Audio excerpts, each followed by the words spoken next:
agenda. Good evening. Let's get started this regular meeting of the Board of Education here at Westminster Public Schools. Veronica, can you please call roll? Mr. Troncho? Yes. Mr. Davidek? Here. Ms. Martinez? Here. Mr. Math? Here. Mr. McCoy? Present. All right, moving on to, we have students from the Met who will be performing the Star Spangled Banner. What I heard, is that it? Yes, sir. You, all right.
You know, we always miss the last two words.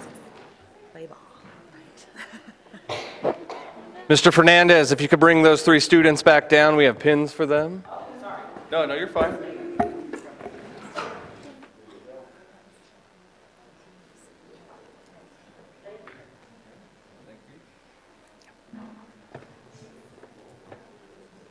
We should start every meeting like that.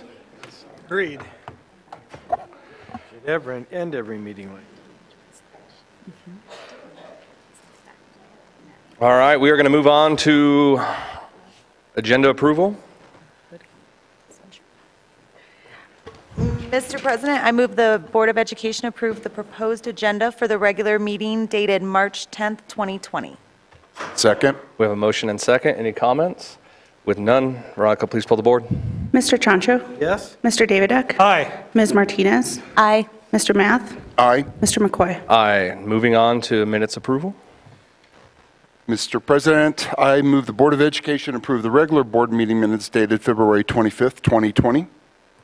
Second. We have a motion and second. Any comments? With none, Veronica, please pull the board. Mr. Troncho? Yes. Mr. Davidek? Aye. Ms. Martinez? Yes. Mr. Math? Aye. Mr. McCoy? Aye. We have another set of outstanding minutes. Mr. President, I move the Board of Education approve the executive and study session meeting minutes dated February 25, 2020. Second. We have a motion and second. Any comments? With none, Veronica, please pull the board. Mr. Troncho? Yes. Mr. Davidek? Aye. Ms. Martinez? Aye. Mr. Math? Aye. Mr. McCoy? Aye. All right, we're going to move on to the agenda item number 4.1, the superintendent report with Dr. Pamela Swanson. Well, good evening, board members and guests who are watching, live streaming, or in the audience. Tonight, I'm going to devote my superintendent comments solely to the spread of the coronavirus and the impact it's having in Westminster Public Schools and what we're doing about it, and some of the team will be helping me with that. And so as we're getting into that, I'd like to acknowledge our mayor of the city of Westminster, Mayor Atchison, he's here, and also Don Tripp, our city manager, and Chief Hall from the fire department in city of Westminster. Thank you for being here. We're Westminster Public Schools, and the city has 3 school districts. I could tease my colleagues in Jeffco and 12 and say they do like us best, but that would probably put the city in a bad spot, so I won't do that. But I do thank them for being our partners in all things, good and bad. And so we are a community, and we say in Westminster Public Schools we are a family. And I believe in the city of Westminster, we're the same. We're a family as well. So thank you for being here tonight. As most of you know, this is an hour-by-hour fluid situation. And so Governor Jared Polis earlier today, declared a state of emergency here in Colorado. And as a part of that declaration, beginning tomorrow, the state will have a drive-up testing facility for anyone who has a note from their doctor stating that they need to be tested for COVID-19, is what we're calling it. The governor also directed the Colorado Department of Labor and Employment to engage in emergency rulemaking to ensure that workers in the food handling, hospitality, childcare, healthcare, and education industries get paid sick leave to miss work if they exhibit flu-like symptoms. Please know I'm in continual contact with other superintendents around the metro area, the Colorado Department of Education, and Commissioner Katie Anthus. And plans are constantly evolving as we try to find the proper balance between health and safety, risk management, and the educational needs of our community. And so I'll keep everyone informed as appropriate. We have created a guide for the community to answer questions about the virus and how WPS is responding. And do we have a picture of that, Veronica, up on the screen? Later. Not till later? Okay, then I'll be quiet. You know more than I do. But it looks like this. I'll just hold that up. We do have a few copies. There we go. We do have a few copies for the public tonight. I'll leave out. We are in the process of printing more. And of course, we'll have this electronically. So I'm just going to pass these to the end. And maybe Joe would help us by putting them up there for anyone who may want to look at one. We also have this available online at mywps.org/coronavirus. So I've asked department heads, Dr. James Duffy, Dr. Oliver Grenham, and Steve Saunders to prepare a portion of this report for our community about our response to the coronavirus. And the report will be archived and shared with the community in our What's Up WPS electronic publication. And What's Up usually goes out on Wednesday morning, but we have rescheduled it for Thursday to better share our information. So Dr. Duffy, I'm going to turn it over to you for the first portion of this.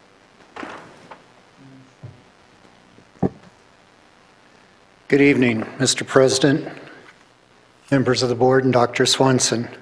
To understand where we are, we need to understand where we've been. In 2006, the H5N1 virus, the avian or bird flu, started to jump from country to country, raising concerns of a possible pandemic.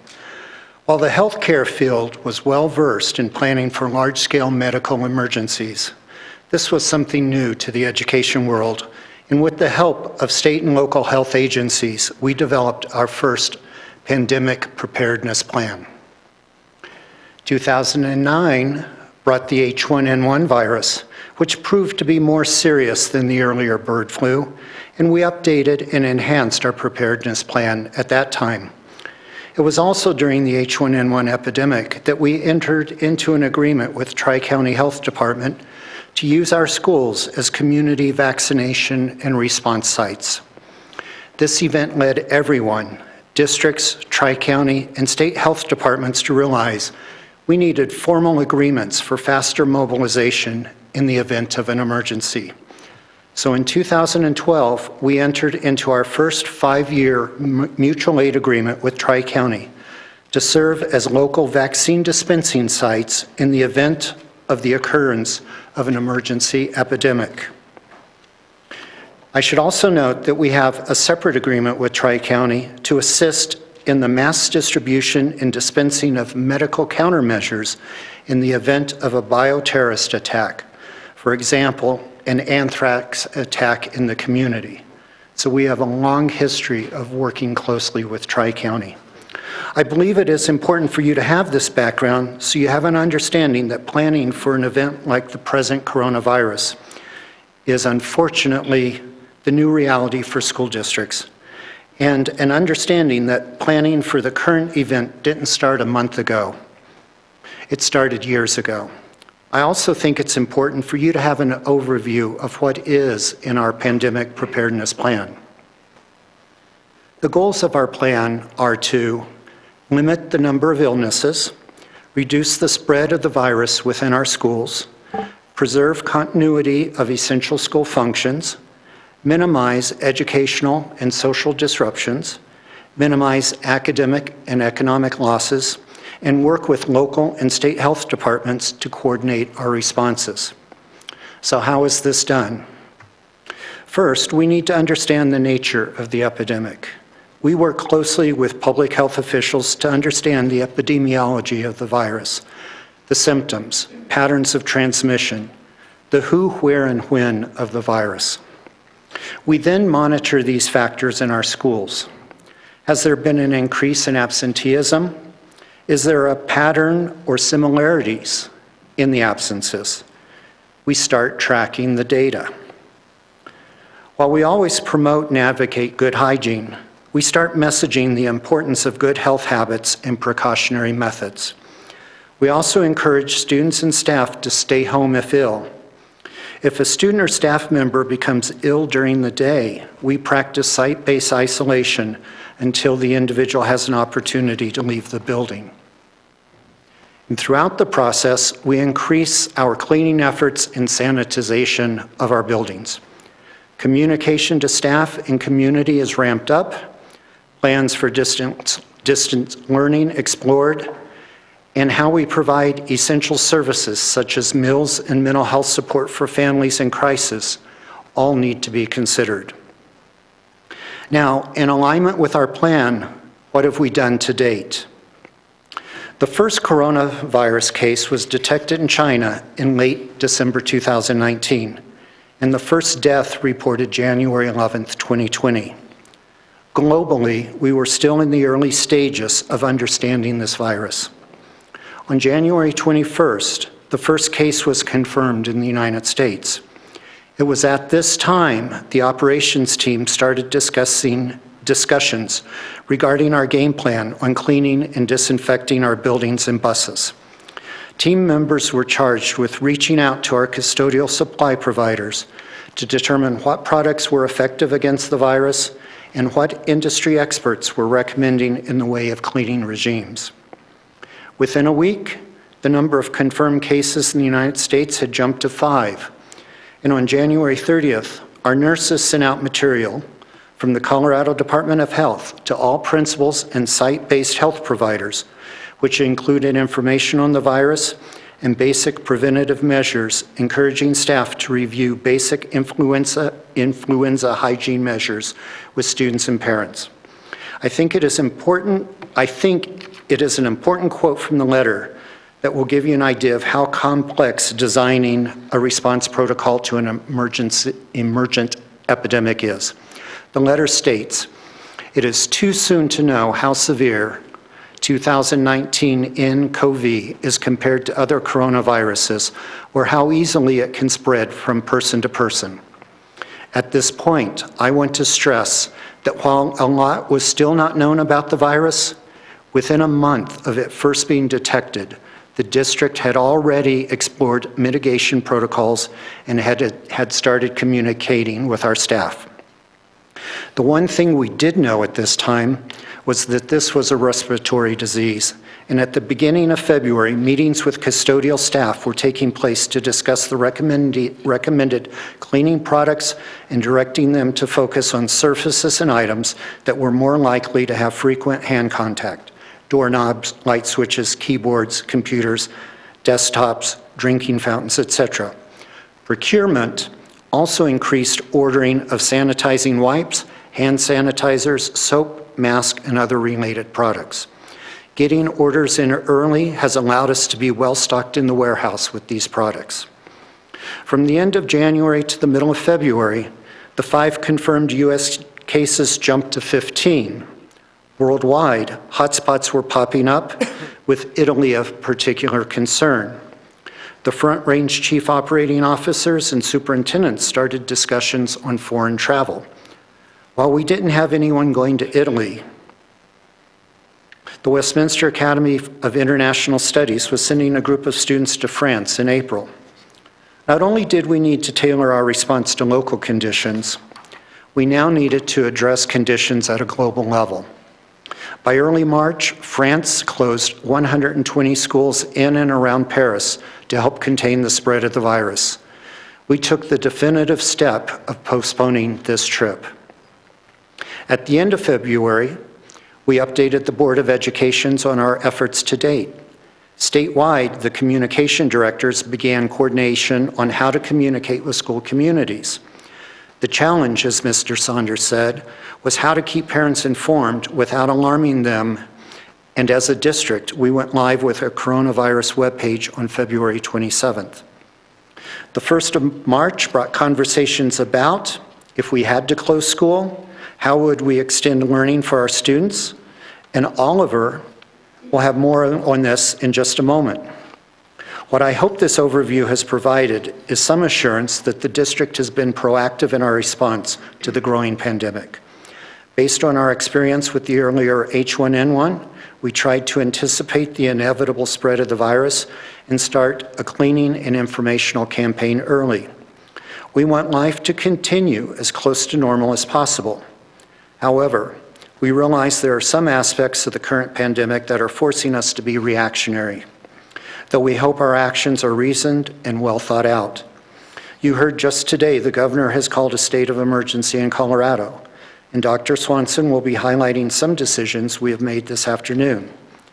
We're into uncharted waters, but our foundational plan is solid, and we have the flexibility and capacity to respond to the ever-changing landscape. Oliver will now walk you through our instructional programming. Mr. President, members of the board, and Dr. Swanson, the coordinated communication in response to the current coronavirus is very important. We on the instructional side of the House have continued to emphasize the importance of maintaining focus on the upcoming CMAS state test in early April. Later this evening, you'll hear about those efforts at 2 schools, the Metropolitan Arts Academy and Random Middle School. While endeavoring to maintain the instructional and learning focus, we've also been planning on how to best leverage our current technology to extend at-home learning, or as we like to call it, anywhere, anytime learning. As the board knows, Westminster Public Schools prioritized our financial resources over the years to ensure a one-to-one computing power for students, as well as creating a solid network infrastructure throughout the district. Consequently, Westminster Public Schools is one of a small number of school districts in the state that has accomplished this. Furthermore, over the years, Westminster Public School has been purposeful in adopting curricular programs that have a digital platform, and the most recent being Envision Mathematics. But as you can see from the slide, there are several others, plus many free online programs such as Khan Academy. Plus, schools are also leveraging a variety of supplemental online resources with students. It's important to note that students and teachers are very competent in using Chromebooks as part of the classroom learning experience. However, we have not used Chromebooks outside of the school setting to this point. Therefore, last Thursday we met with principals to identify the steps that we would need to take to make the home use of Chromebooks a reality.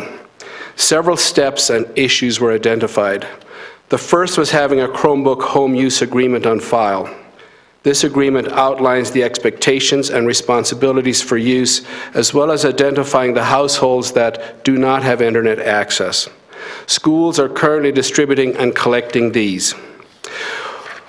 We also realized that we would need to order additional power cords and carrying cases, which unfortunately may take up to 3 weeks for delivery. Nevertheless, schools are in the planning phase of ensuring that all students have documented their usernames and passwords for all the instructional sites used for learning, as well as practicing their use. Schools are also developing a process to assign a Chromebook to each student, and they will be using to teaching students a digital code of conduct for home use, not unlike their regular classroom code of conduct. We're also working on a guidance document to support parents in monitoring their children when online. Hodgkin's Leadership Academy will pilot overnight student usage of Chromebooks with a sample group of students in the coming days. We can use this information that's garnered from this experience to decide how best to grow anywhere, anytime learning across all performance levels and in all schools.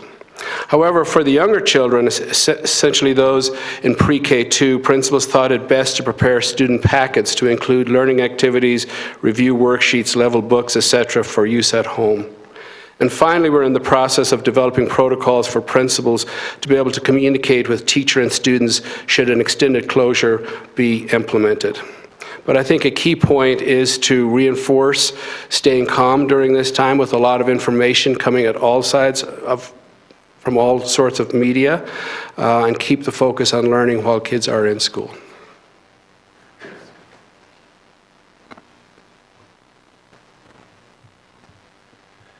Thank you, Oliver. Mr. President, members of the board, Dr. Swanson, the Communications Department certainly believes that knowledge is power, and our goal is to share accurate information with families and staff in a timely manner. As Oliver said, while this is certainly a serious issue, we are doing our best to limit rumors and that sense of hysteria.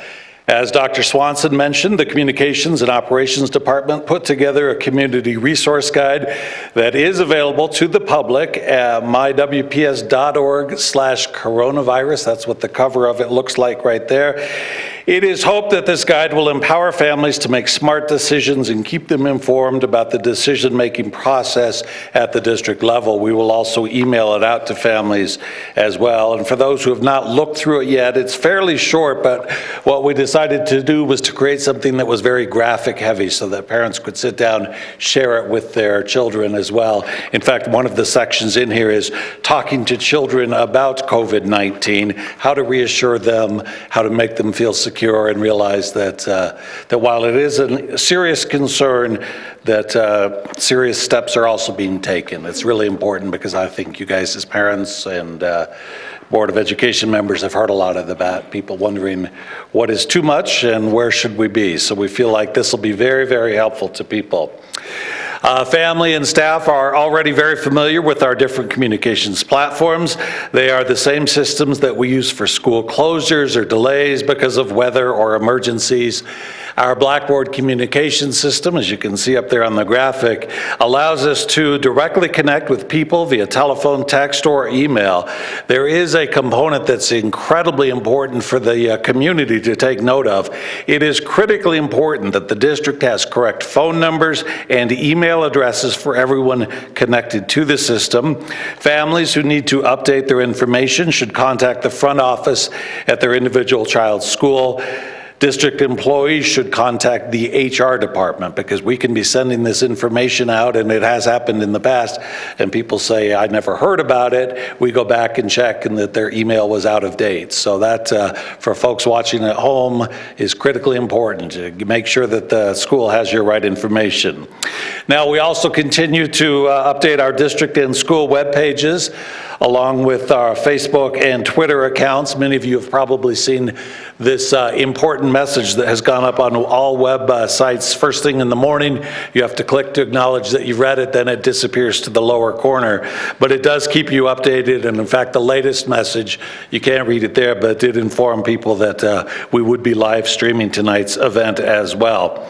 So what's also very important is, as we've all seen in this social media age, is that we are encouraging people to not share speculative tweets or Facebook posts that provide bad information. If there were to be a school closure or a major change in plans, we, the district, would share that information. In fact, we know that last week there was a Facebook post going around in Jefferson County that said all schools were closed for the week. Obviously, that wasn't the case, but we know how people respond and start sending things. So again, anything of that nature would actually come from the district. Finally, I would tell you that the school district communications departments across the state are in regular contact with each other, as well as the Colorado Department of Education Communications Department. We do this through an organization known as COSRA, the Colorado School Public Relations Associations. We are able to head off rumors that are floating around out there, media requests, people are asking questions, and just generally share information, what has worked, maybe what has not worked. And we also, of course, receive and share information with the local health agencies as well. Dr. Duffy had talked about some of the briefings that we've listened in on and have been a part of as well. So I know Dr. Swanson has some more updates, and then if you have questions for the three of us, we'll be glad to come back up and answer those questions best we can as well. Dr. Swanson. Thank you, Steve. And as I said in the beginning, this remains a very fluid situation. And when the commissioner has written several emails this past week, she's made it clear that although we don't know what flexibilities districts will need, whether it's waivers regarding instructional time or anything else, we'll face those as we go because we are in a bit of an uncharted territory. But we will definitely make the promise to stay in continual communication with our families and our staff as necessary. And there are a couple of pieces of information I want to share right now. These are not decisions that are made very lightly at all. And everyone probably has an opinion, but at the end of the day, we have to do our best to err on the conservative edge when it comes to keeping staff and students in our community safe. We decided late today to postpone the high school musical of Beauty and the Beast. It was scheduled for next weekend, but given all of the uncertainty about coronavirus and its impact, especially on the elderly population, we had to make a very tough decision about the show. The good news is it has been tentatively rescheduled for May 1st, 2nd, and 3rd. So that information will be going out, and I have it on good authority that if folks have already purchased tickets through the Creative Arts Pipeline Office, we will either be refunding those or giving credit for the show later in May. Friday was scheduled as a parent-teacher conference day in a couple of our schools.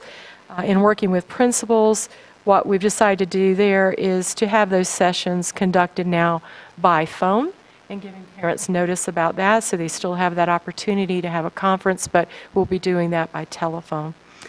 We're also taking a close look at schools and what we would consider to be large gatherings at schools for different reasons so that we can make informed and common sense decisions about those and how that might affect closures of some events or postponement of some events like I just described with our musical. And late today, the Colorado High School Activities Association, CHASA, released a statement saying that as of now, the plan is to conduct the championship events unless directed by state agencies and or facility administration of cancellations. I do know that they're in a fluid situation just like we are, and so we're having to look at changes almost on an hourly basis. And then finally, a word about travel for students and staff. I've drafted a letter explaining our decision to impose some travel restrictions, at least for now, so I'm going to read that to you to close out my report. This will go out after the board meeting this evening and into tomorrow. Dear Westminster community, I'm writing this message to our Westminster Public Schools families and employees to provide information about the district's decision to immediately suspend travel, both in-state and out-of-state, for school-organized or sponsored student trips and staff professional learning. We are closely monitoring CHASA-sanctioned activities along with other school districts, and as I'm talking to my colleagues, superintendents across the metro area, just like we try to make good decisions collectively around bad weather days, we'll try to make some good decisions around these events too. This is upsetting and disappointing, for many, but out of an abundance of caution and safety for our students and community, we feel this is the appropriate decision as we try to make clear as often as possible the health and well-being of students and staff and our community. These are always our highest priorities. These travel restrictions are to remain in effect until further notice, and it's my hope to revisit these travel restrictions once spring break is over. Spring break for Westminster Public Schools is the week of March 22nd, and if you have travel plans, whether your staff or community, please remain aware of health advisories and conditions that might impact your plans both to and from your destination. During the break, we will provide regular updates about any changes that would affect operations. And just to reemphasize what Steve Saunders just said, please do not rely on communication that comes from any other source other than Westminster Public Schools. Kindest regards. So that's what will go out to our community. And at this point in time, that concludes my report. And we can revisit questions in study session, or we can have more now. It's at the board's pleasure. Thank you. Board questions or comments for Dr. Swanson and our team? I'd just like to acknowledge all the work. I know that this is an evolving situation and will continue to be so, and there's a lot of uncertainty out there, so I appreciate that you continue to monitor and keep us informed. We will move on to item 5, the Board of Education discussion, and with that, I'd like to look at Christine and Max. I know the three of us attended CASB's Day at the Capitol. If the two of you could address that would be wonderful. Well, I think it was a 2-day event. It was the CASB Legislative Conference. I think we find it very interesting as a school district to stay involved with our legislators and working with them and just making sure what's going on down at the Capitol, what's going on. There are several things this year that are going on, so it's important for us, as a group, and it was great to see CASB being very involved with several of the bills that are down there right now going through the state, and we'll talk a little bit later about a couple of those. So it's great. It's great to get with other school districts and sitting down. And then the second day we spent at the Capitol. We got to sit with some of our, with Shannon Bird and a couple others, and got to talk. And for the new board members, it's great to get to know these people and know that you can call them at any time. You can email them and talk with them. So I think a lot of people are afraid to do that. So, letting everybody know out there, if you're a representative, you can email them anytime. They'd love to hear from you. That's what they're there for. So Shannon told me, she says, I can't believe people are afraid to email me. And I said, well, you put your email out there, so everybody should know. So my suggestion is show support, for this audit bill that we have out there. So let your representatives know that, it's great that they're supporting this and pushing this along. And hopefully we'll know with them. I think things were delayed today, weren't they? I would second a lot of what Max said as far as the legislative conference went and the Day at the Capitol. I was taken aback at some of the challenges that the state has with its budget, and it's new information, and so it was new information to me, very old information, and issues that have been building for years and years and years. And I think learning about it made me very motivated on how we can help and how we can make a difference. And it's very complex when you add all of the different amendments and their rules and implications, but it's baby steps, and how can we make that change and keep pushing. And I would agree, Max is absolutely right. Reach out to your legislatures. They are there, they are responsive, and they want to hear from you. So it was a very good experience. I really appreciated going. I think one thing that everybody was really totally surprised, they put the state numbers, the state budget up on the screen. Do you know K through 12 is $4.8 billion? It's the largest budget in the state.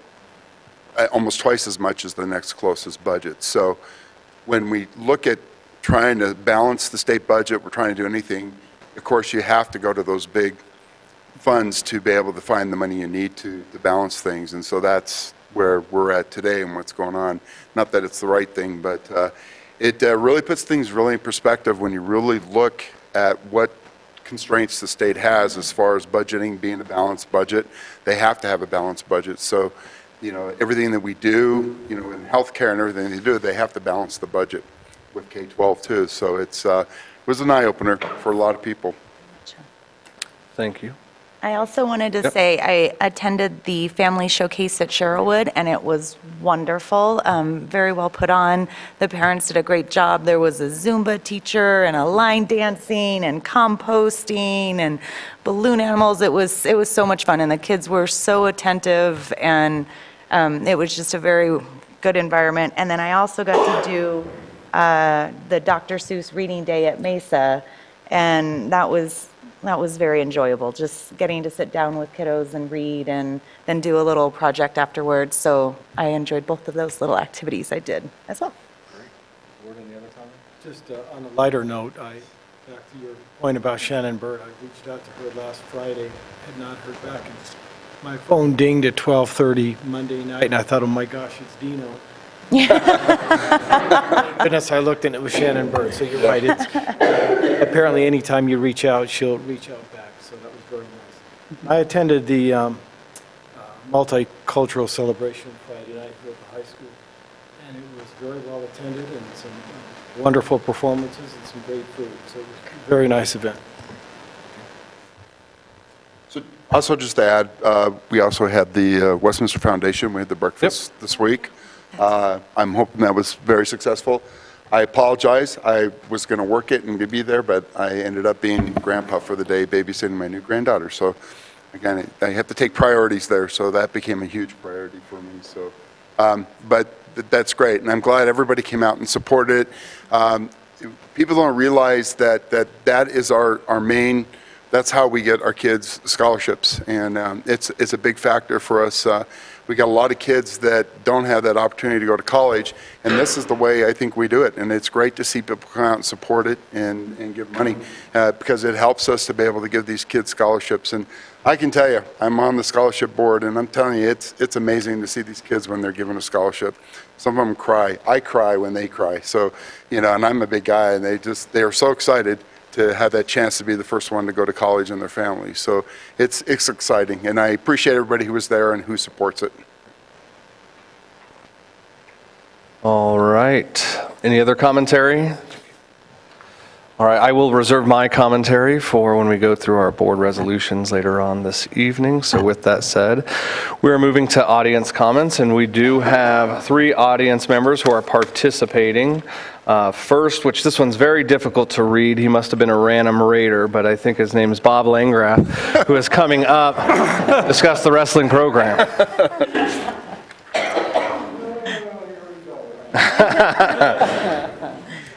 You knew it was coming.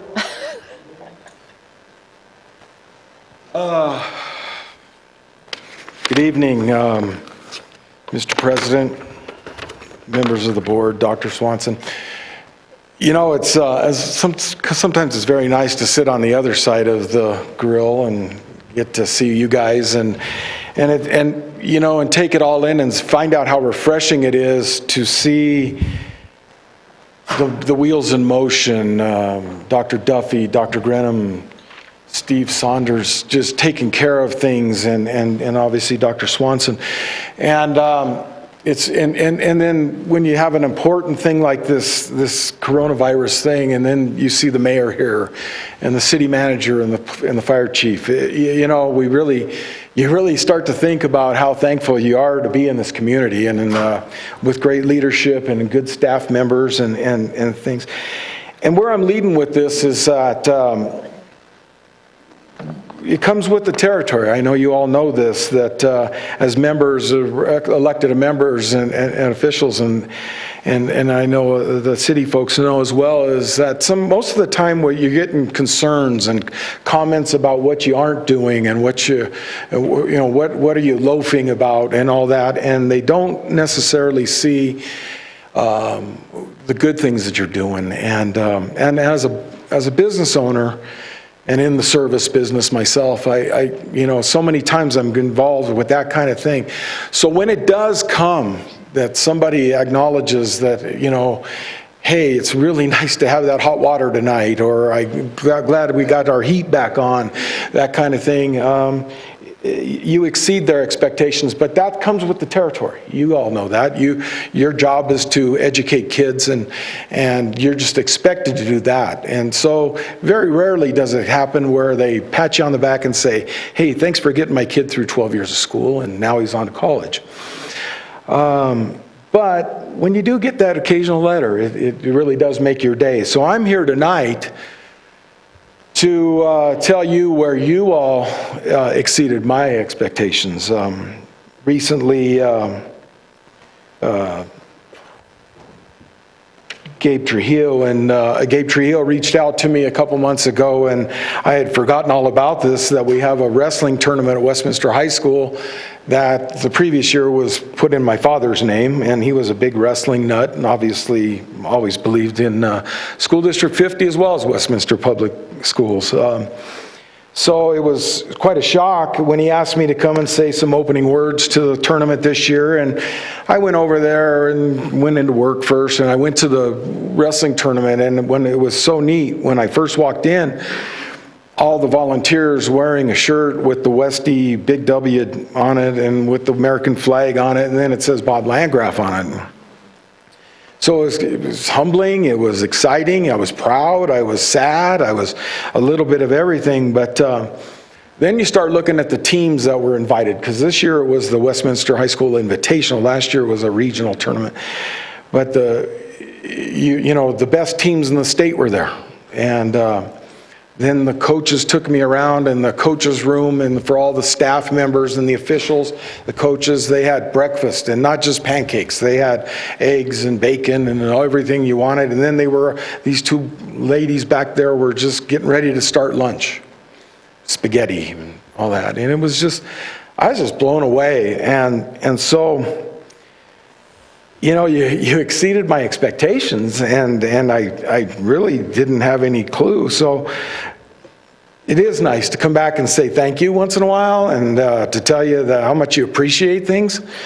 So let me give you a little background. Last year, early spring, Dino at the time was a member of the board, and Gabe came to my office to ask me how do we get you involved, and how do we keep this thing going, or get it going. And they wanted my ideas. They didn't want to come and just tell me about what they want to do, but they wanted to hear my ideas. I gave them my ideas, and then they gave me theirs. 4 Diet Pepsis later, Dino was all about 20% done. That was a joke, guys. I know you know it. We're not allowed to comment or laugh. So now we fast forward and we get this wrestling tournament started, and we've had 2 Bob Landgraf Memorial tournaments, and it was just amazing. The champions with the same T-shirts that have my dad's name on them, and they go throughout the state. And then some of the best teams, as I already mentioned, and the staff and the coaches were treated to first class. As I said to Gabe, and I will tell you all tonight, I've been around and I've participated in a lot of nice high school events. That was the finest high school event I've ever seen organized and run. And it wasn't Valor High School, and it wasn't Cherry Creek High School. It was right here in our community. It was Westminster High School. So it was, wow, it just blew me away. On the 28th of May of this month, or 28th day of March, less than 3 weeks from now, my dad's going to have been gone 5 years. I think he'd be looking down at you guys, and with great pride. I'd like to think he helped begin this whole trek, but I think you guys, he would be so proud of you, the way you've taken the ball and ran with it. Superintendent Swanson, and then all of you members of the board. I mean, he would, I know he got to serve with you, Ryan, for a little bit, Joe, obviously, and he would be so proud of you guys. You've taken this district and put it back on the map. Along with the city, I think this district is the pride of the area. And that's coming from an elected board member of a whole different group. But we have Waterworld. That doesn't matter. So I'm going to conclude this by thanking you for your guidance through tough times. Thanking you for honoring my hero, my dad. I'm going to thank you for all your friendships. Christine, it was nice meeting you the other night, and I look forward to really working with you for the next several years. And anything I can do to help you, please reach out. Gabe and Dino, thanks for following through with everything you did. I know Dino's probably taking notes because I guarantee he's streaming this, or at least filming it. And with that, as I made that commitment that day, because it just blew me away, I want to make my commitment as a business partner to the school district. And I have a $2,000 check to the Westminster Wrestling. Oh, wow. Next year.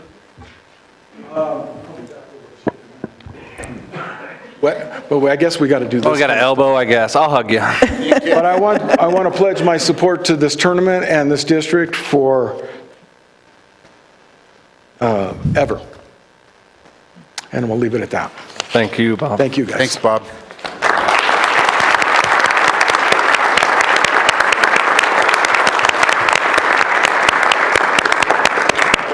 If you don't mind, a quick comment?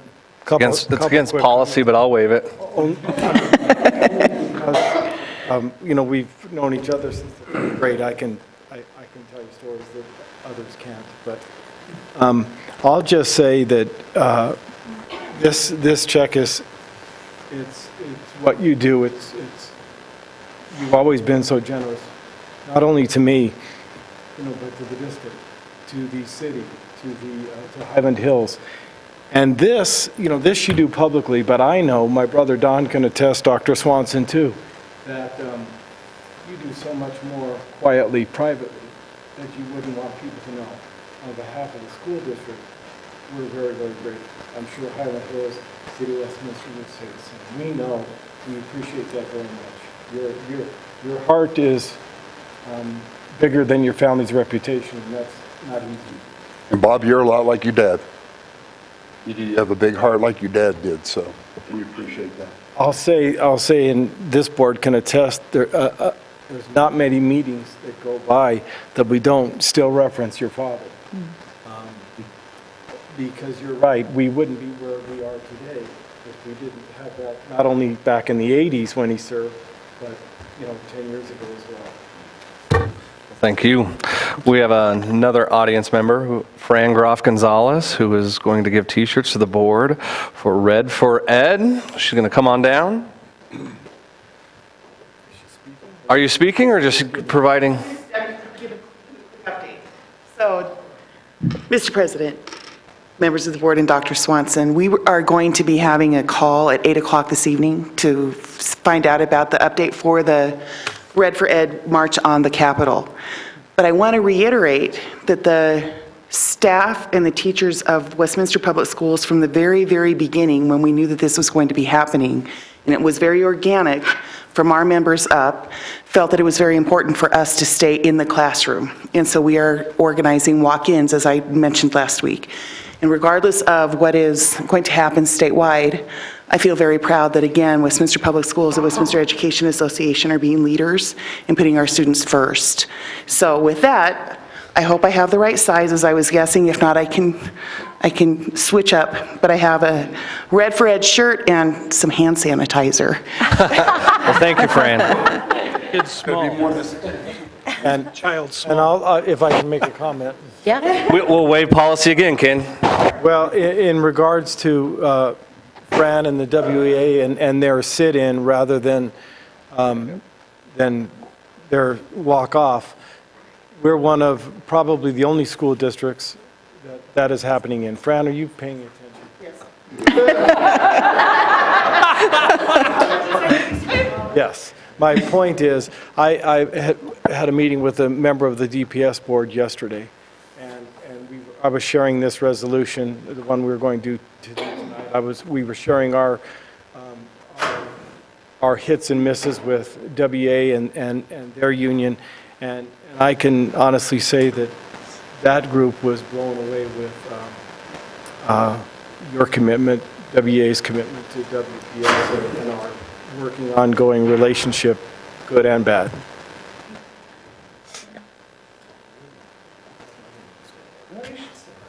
It's a child small for Kenny.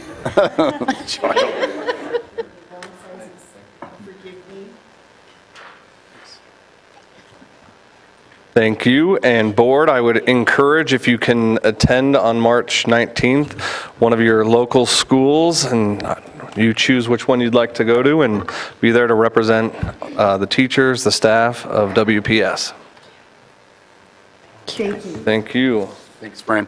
All right, we have one more comment. Our city manager, Don Tripp, who is here to have make commentary about the city. Thank you, Don.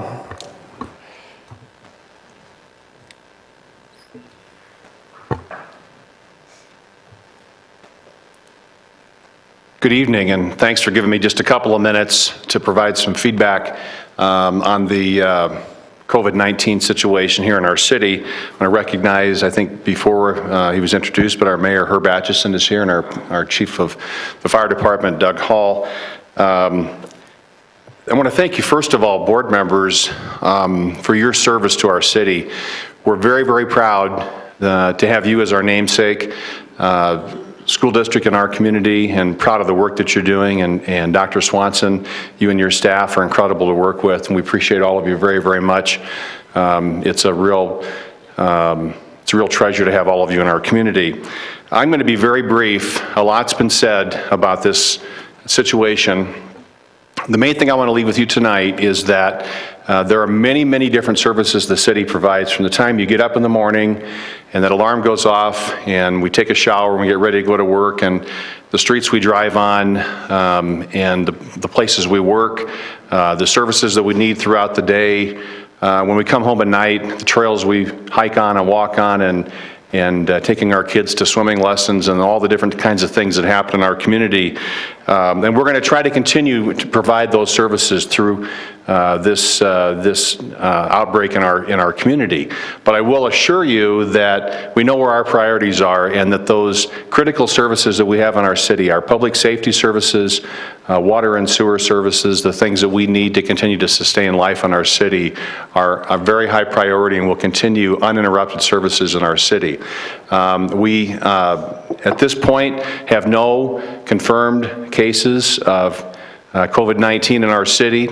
We hope that'll continue. We doubt that it will, but we're ready for that. Our public safety people are prepared for their own protection and how to deal with these situations. And I just thank you for your partnership along the way here. And I can assure you, if there's anything that we can do in this issue or anything else in the city, don't ever hesitate to call. We really appreciate the relationship and the partnership we have with Westminster Public Schools. Don. Thank you. Thanks, Don. All right, we're going to move on to item number 7, education report. We have Metropolitan Arts Academy, Dr. Oliver Grinham.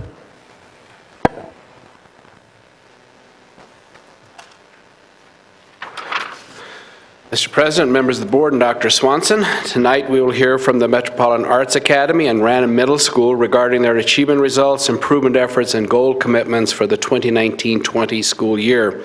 In preparation for tonight's presentation, each school has provided an executive summary and school data that speaks to the following: student and staff demographics, school performance framework data, student achievement, and stakeholder perception data. First, we will have Principal Trujillo from the Metropolitan Arts Academy, who is currently in her 7th year as principal in the same location, and she will describe how her school has changed this past year, as well as the instruction improvement that is occurring and efforts that are well underway at the Metropolitan Arts Academy. Principal Trujillo, please come to the podium. Good evening, Mr. President, esteemed board members, and Dr. Swanson. It's a little bit loud, I'll move that away. So I'm very excited to be here tonight and share with you about our new, incredible, amazing innovation school, the Metropolitan Arts Academy. Here is our vision and mission. Really, to summarize it, what we're looking at is high-quality instruction, also infusing the arts, integrating the arts into the classroom, and equitable access to the arts for all students. One thing we have at the Metropolitan Arts Academy is I'm excited to share about is our house structure. We do have peer mentoring with our older students mentoring our younger students. And what you see in front of you are our attributes. And we've went ahead and named our houses after our attributes. And so every morning, a day in the life of the students, they come together as a large group, over 300 students together, which we'll be putting a pause on for a bit. But all of us come together in the morning and we have an arts experience. There's peer mentoring that goes on, strong relationship building, and we've even had some of our dynamic, amazing staff do some performances for our students. And so that's kind of where we're going with that. So one thing that's exciting is opening this year, we are growing as a new team. So 50% of our staff right now is brand new. 43% of our certified staff are teachers of color, and that's something that we're very proud of. 50% of our staff has a master's degree, and 54% of our staff, this is an interesting stat that includes myself, I won't perform for you tonight, but 54% of us have experience in the arts world outside of the general classroom setting. Many of the staff members are still doing all kinds of things in the industry, so that's pretty exciting for our kiddos to get to see that. We came together at the beginning of the summer to have a 3-day intensive learning experience together, growing as a team, where we learned all about integrating the arts and building projects, and so that was a big focus for us. We've also had some people step out, some veterans step out in leadership, and we've had a couple present at our very own WPS Summit, and also we had a teacher that presented at a national conference, and also here locally at CCIRA. So what you see in front of you is our student demographics. Like I mentioned before, equitable access to the arts is a high priority for us. And so you will notice, although the percentage hasn't changed, we have increased our special education students, and we have maintained our English language learners. It's a high priority for us for equitable access for all kids to have a rigorous arts program. And so although we're an innovation school that's application-based, we do not have any academic criteria. What we're looking for are kids that are interested in a robust art experience daily. What you see in front of you, you're familiar with, but for the audience at home, this is our CMAS growth report. And so what you see there, the darker the blue, the better the score. So some highlights for you if you follow those red arrows. We are super, super proud of our 4th and 5th graders that scored in a very large percentile up there, and also our English language learners scoring in the 63rd percentile. And so we're continuing to see strides and gains with our students. Our school performance framework. Due to the fact that we had so many students return, we were able to keep our state testing code. And so we are based on last year's scores still, we are still considered a school of performance. And so you can see we're well into the 59% up there, still considered performance. But one highlight that's really exciting is if you notice the academic achievement. In years past, as long as I've been there, which Dr. Grenham mentioned is a pretty long time, and that's a good thing, our academic achievement, we always hit did not meet. This is the first year that we actually hit approaching. So our achievement is going up. It's also another year that we hit meets for growth. So we're really excited about our achievement. That was our huge focus, is to raise that up. So CMAS, DIBELS, and Scantron. I highlighted some key things around CMAS already, but for our achievement, even though it was approaching, it was less than meet for both literacy and math. And then also for growth, we hit expected. Mid-year results. I know you're wondering, well, what happened mid-year this year? So one thing we saw this year is for DIBELS K2, so that's our reading, our early literacy assessment, looking at those skills. For kindergarten through 2nd grade, we looked at how many of our students changed from red, which is well below grade level, how many of them moved up a category, and we hit more than expected for that. And for our Scantron, which is a reading and math assessment, we hit our expected gains, and that's grades 3 through 6. We dug a little deeper into that, right? Because you're always looking at improvement. And so what you see there is a little deeper dive, because we wanted to see where were we not hitting things. And so for Scantron reading, we had an overall decrease of our above and high average students in reading. And so as we dug into that, we found the areas that we needed to concentrate on in 2nd and 6th grade, and also For Scantron Math, we were flat overall, and we found that the areas that we needed to concentrate on were first, second, and fourth. So for those particular things, as well as our dibbles, we decided that we needed to have some action steps in place that addressed early literacy skills throughout all of our levels. And so we've done a lot of core training. We brought in a literacy consultant. Her name is Kathy Bratton from Amplify, and she is working specifically with our teams. We've also really dove deeply in primary specifically around how we're doing our progress monitoring and what that looks like, and making sure that teachers are able to sit side by side and get some coaching on what that looks like. And then for dibbles, we had an overall 3% increase. A huge highlight there was our kinders. We reduced kinders reds, that's well below again, from 54% to 17%. And we increased green and blue, which green is at grade level, blue is above, from 28% to 56% in the kindergarten classroom. We've also implemented structured literacy, which is an early literacy program, in 3 of our classrooms and also in our special education pullout.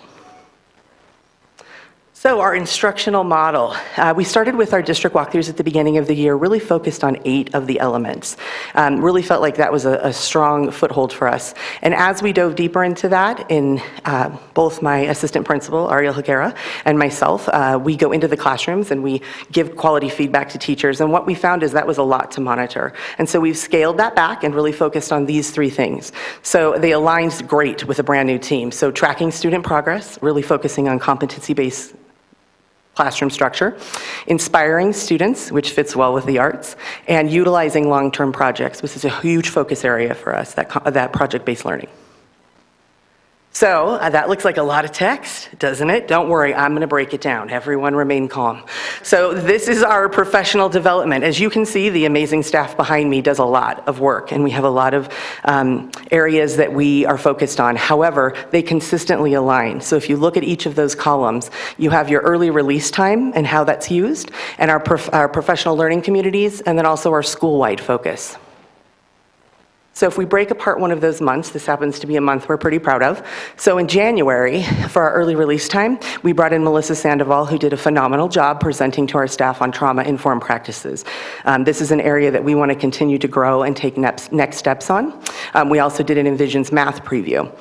We tied that in nicely to our PLCs because we brought in Matt McManus. He's a math consultant that we've worked with for years. And then also the Amplified training with Kathy Bratton. And then looking at our Scantron analysis for middle of the year. And then that was also the month that each classroom finished their projects.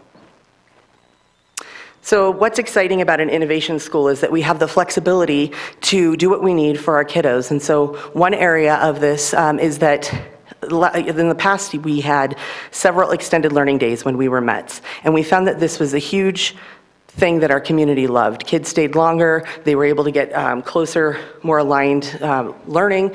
So what we did is we built in those 30 minutes into our regular day, and so everyone now has the benefit of that additional time. We've also built in, if you look at the calendar, the rest of the district gets out on the 22nd. We've added 3 days to the calendar, so we have 3 additional days at the end of the year to give to our students. All right, so the arts. Dr. Duffy, this is the arts. So I'm very excited to share that we have 5 full-time elective specials, however you want to call it, offered to our kiddos during the school day. So we have full-time drama, full-time visual arts, full-time choir, full-time instrumental, and full-time dance. And so what does this look like? It looks like children have 1 hour of specials every single day. We actually also go into the preschool classroom. They rotate through there. But in kindergarten through 2nd grade, it's more of an exploratory model where they rotate through all of these. And starting in 3rd grade, they get to start to specialize and select their area. And then starting in 6th grade, they get to have 2 electives. And so this has been an awesome, amazing thing. And in addition to this, this even extends to piano lab. So we've also been able to sustain What I Need time, which is a specific tiered intervention time where we deliver our 45-minute CLDE pullout time, in addition to structured literacy, and our teachers do guided reading during this time. social emotional celebrations. This has been an area that we love to do. As artists, we're touchy-feely, we're blue, we love each other, and so we are excited to share those skills. Not now, we're taking a pause from that, no more hugs, but we are excited to connect with one another. And so it's been important for us not only to have this as a culture and in our community, but to teach our students these skills. So we are a restorative justice school, and so every day after that large morning meeting, every child goes back to their classroom and they have a connection circle where they have time, they have a talking piece and they talk before they even start academics, just to connect with their teachers and their community and be accountable and present with one another. Some other celebrations we have up there, we have a bully prevention campaign that we put in place, which also brought in our families. So we did a student and a parent pledge, so we all had common language and understanding around what is bullying and what is not bullying. Semester 2 after school programming, boy, were we excited to start this. So our amazing staff, as if they don't do enough, stepped up and they have provided some after school learning opportunity. You can see at the top, we have the Lion King Jr., May 21st. Which is on a pause, unless we can move forward soon. But we have an audition-based spring musical. They attend rehearsals 3 times a week, and they are phenomenal. You saw a sneak preview if you were at the foundation breakfast. And we've also brought in some things like Girls Running Club and Yearbook Club, Contemporary Music Ensemble, Readers Theater. So our staff is really stepping up and providing these opportunities, and kids are with us until 5 o'clock on Thursdays. Community connections, we have always had a close, large, robust community, and we wanted to continue to sustain that. So we continue to offer English classes during the day through our community liaison, Miriam Nawasad, she's amazing, and participate in things here at the district such as Westie Idol, the homecoming parade. Connecting our school is very important for us. We work closely with the Creative Arts Pipeline to ensure opportunities for our kids to visit and see productions here at the high school. This is my favorite slide. I will try not to live here, but it's quite exciting. So in the first semester of opening, these are the partnerships that we have established and the arts experience that our children have had. So we have sent students to the Nutcracker at the Colorado Ballet. We have sent them to their very first opera down at the Ellie Calkins. We have gone to the Monet. We have gone to see Goodnight Moon. And we've also taken our level 6 kiddos to ThesCon for the first time ever, which was amazing. But we've also brought in some great things like the Colorado Chamber Players. And so we're also working on a partnership. I don't know if you're familiar with Perry Mansfield, but they're a very prestigious arts program up in Steamboat. And so we met with their director, thanks to this wonderful alum, my assistant principal. We met with their director, and we're looking at the opportunity to raise some money and send some students to some arts camps up there. All of this would not have been possible without the support of the board and our superintendent and our incredible, incredible staff, including, and I don't want to forget to say operations, we're well into construction, and they are doing an incredible job. I mean, literally incredible job. They have even hidden surprises for me that I get to find when I walk in, like a torn up gym floor. Didn't know we were doing that, but sure was excited when I found out. So it's been quite exciting to see all of the transformation. If you go by watching it all evolve, our kids are excited, our families are excited. You know, we just say excuse the dust, but my teachers are incredible. Like, they are so flexible and wonderful and adaptable. And so we're thrilled to be here. I would love to entertain your questions now. Thank you. Board, questions, comments? I'll go first. Claudette. I can tell you the highlight of my morning or my day is to watch the videos you put on Facebook to follow. It's just great to see your teachers interacting with their students. But they're great, so you guys are great. It's great to watch those in the morning and go through. I think one thing that I'm really excited about is to see this first group of kids hit high school and see how this pipeline is really going to work and kind of see what changes here, because we started our kids at a very young age. So for me, I won't be on the board anymore because I think you probably will be. You have 7 years left, so. Yeah. But I'll still be around.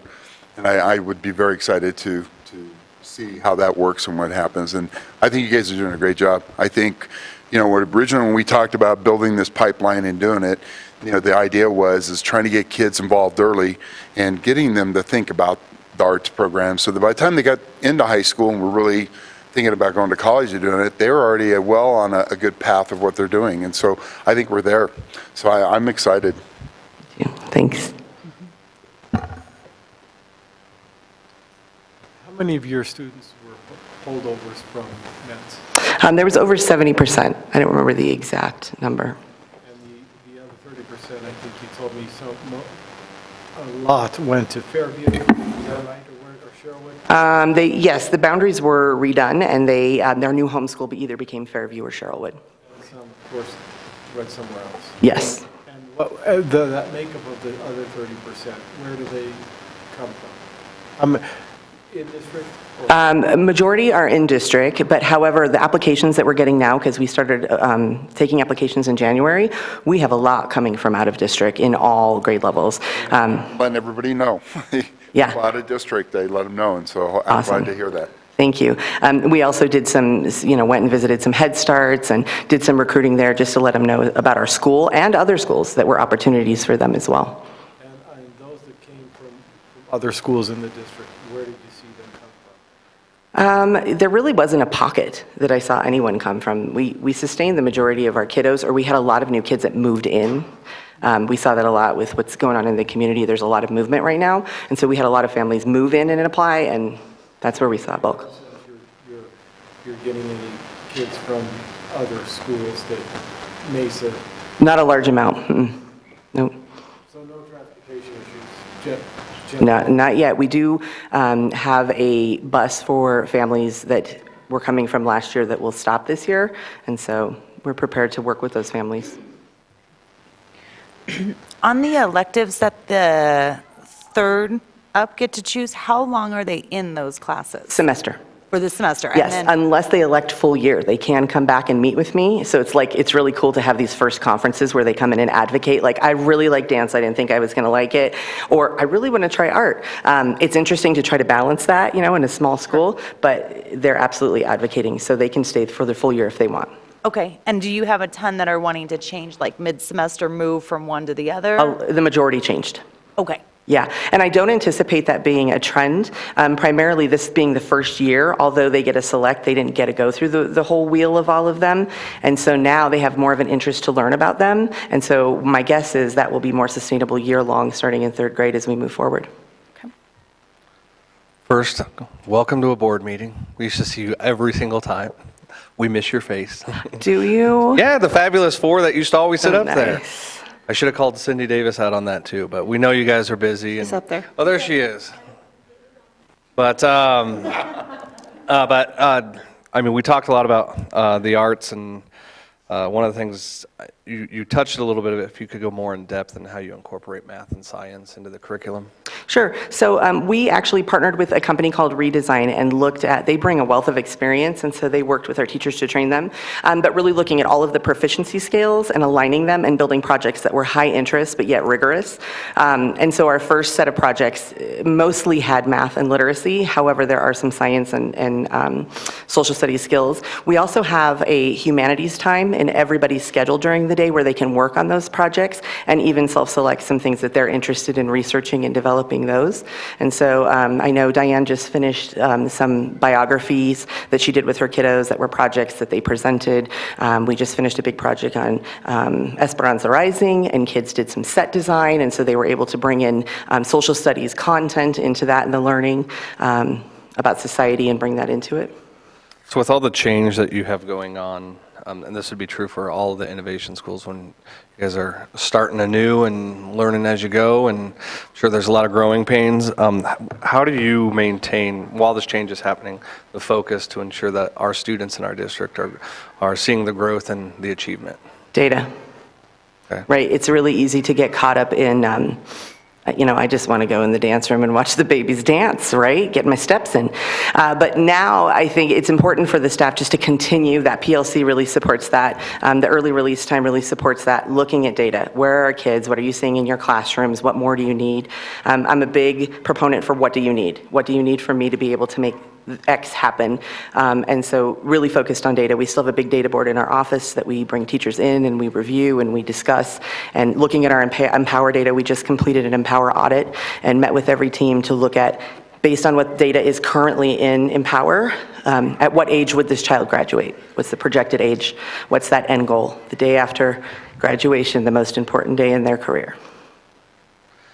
The other question that I do have, because I know this was a concern at the board table when we talked about the innovation plan, and if you could just address it as it relates to physical education.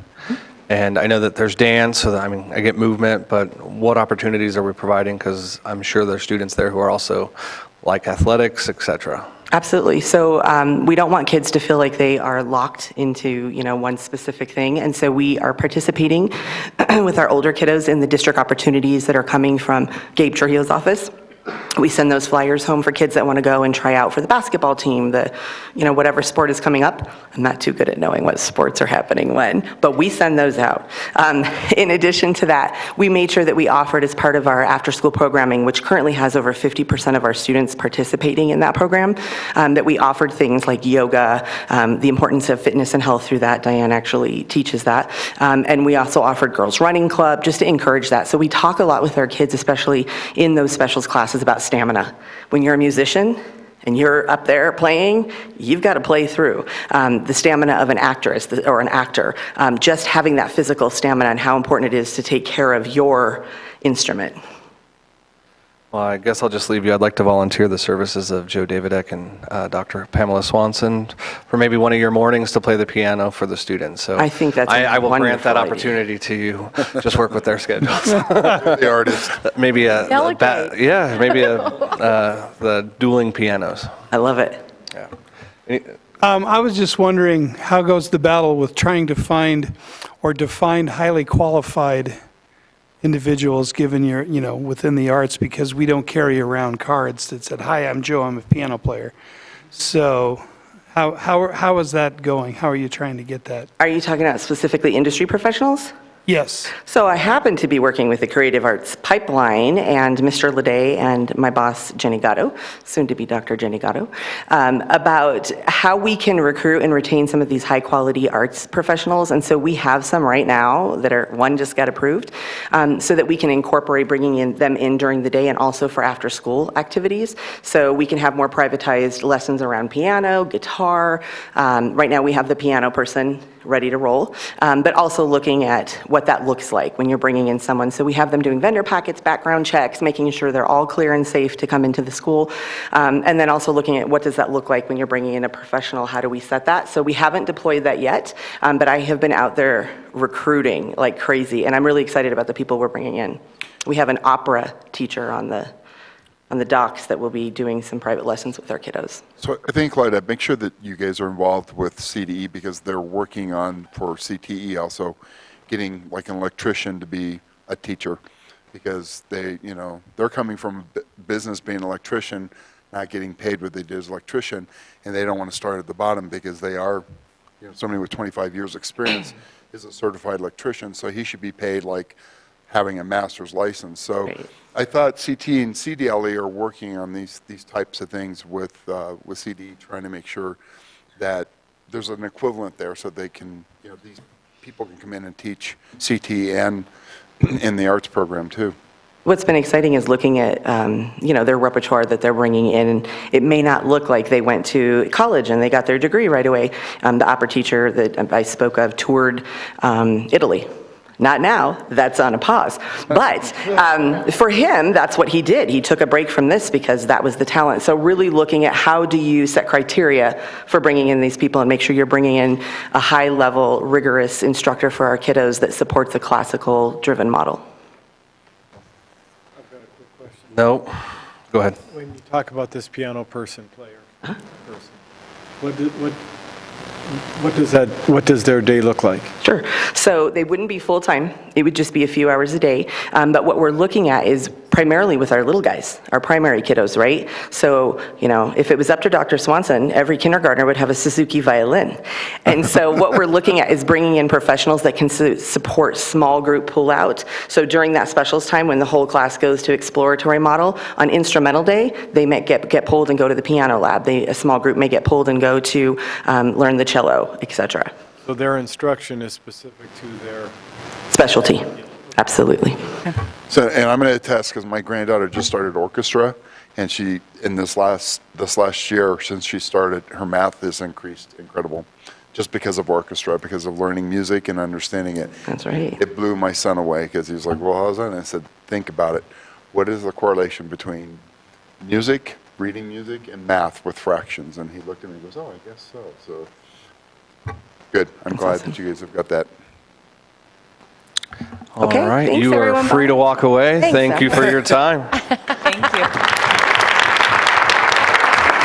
Dr. Oliver Grinham, if you can come up and introduce Rana Middle School. Now we will hear about the academic progress at Rana Middle School from Principal Shannon Willey. This is Principal Willey's 7th year as principal at Rana Middle School, but it's her 20th as principal in Westminster Public Schools. Tonight she will share the journey of Rana Middle School and the progress that they are undergoing. Principal Willey, please come forward and share your school story.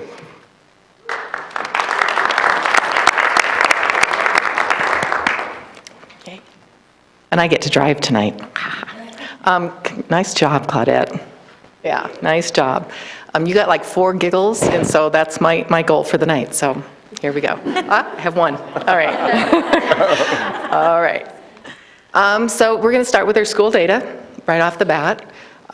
We've gone from the orange to the yellow. This past year we maintained, which we're very excited about because we had almost that 12-point jump.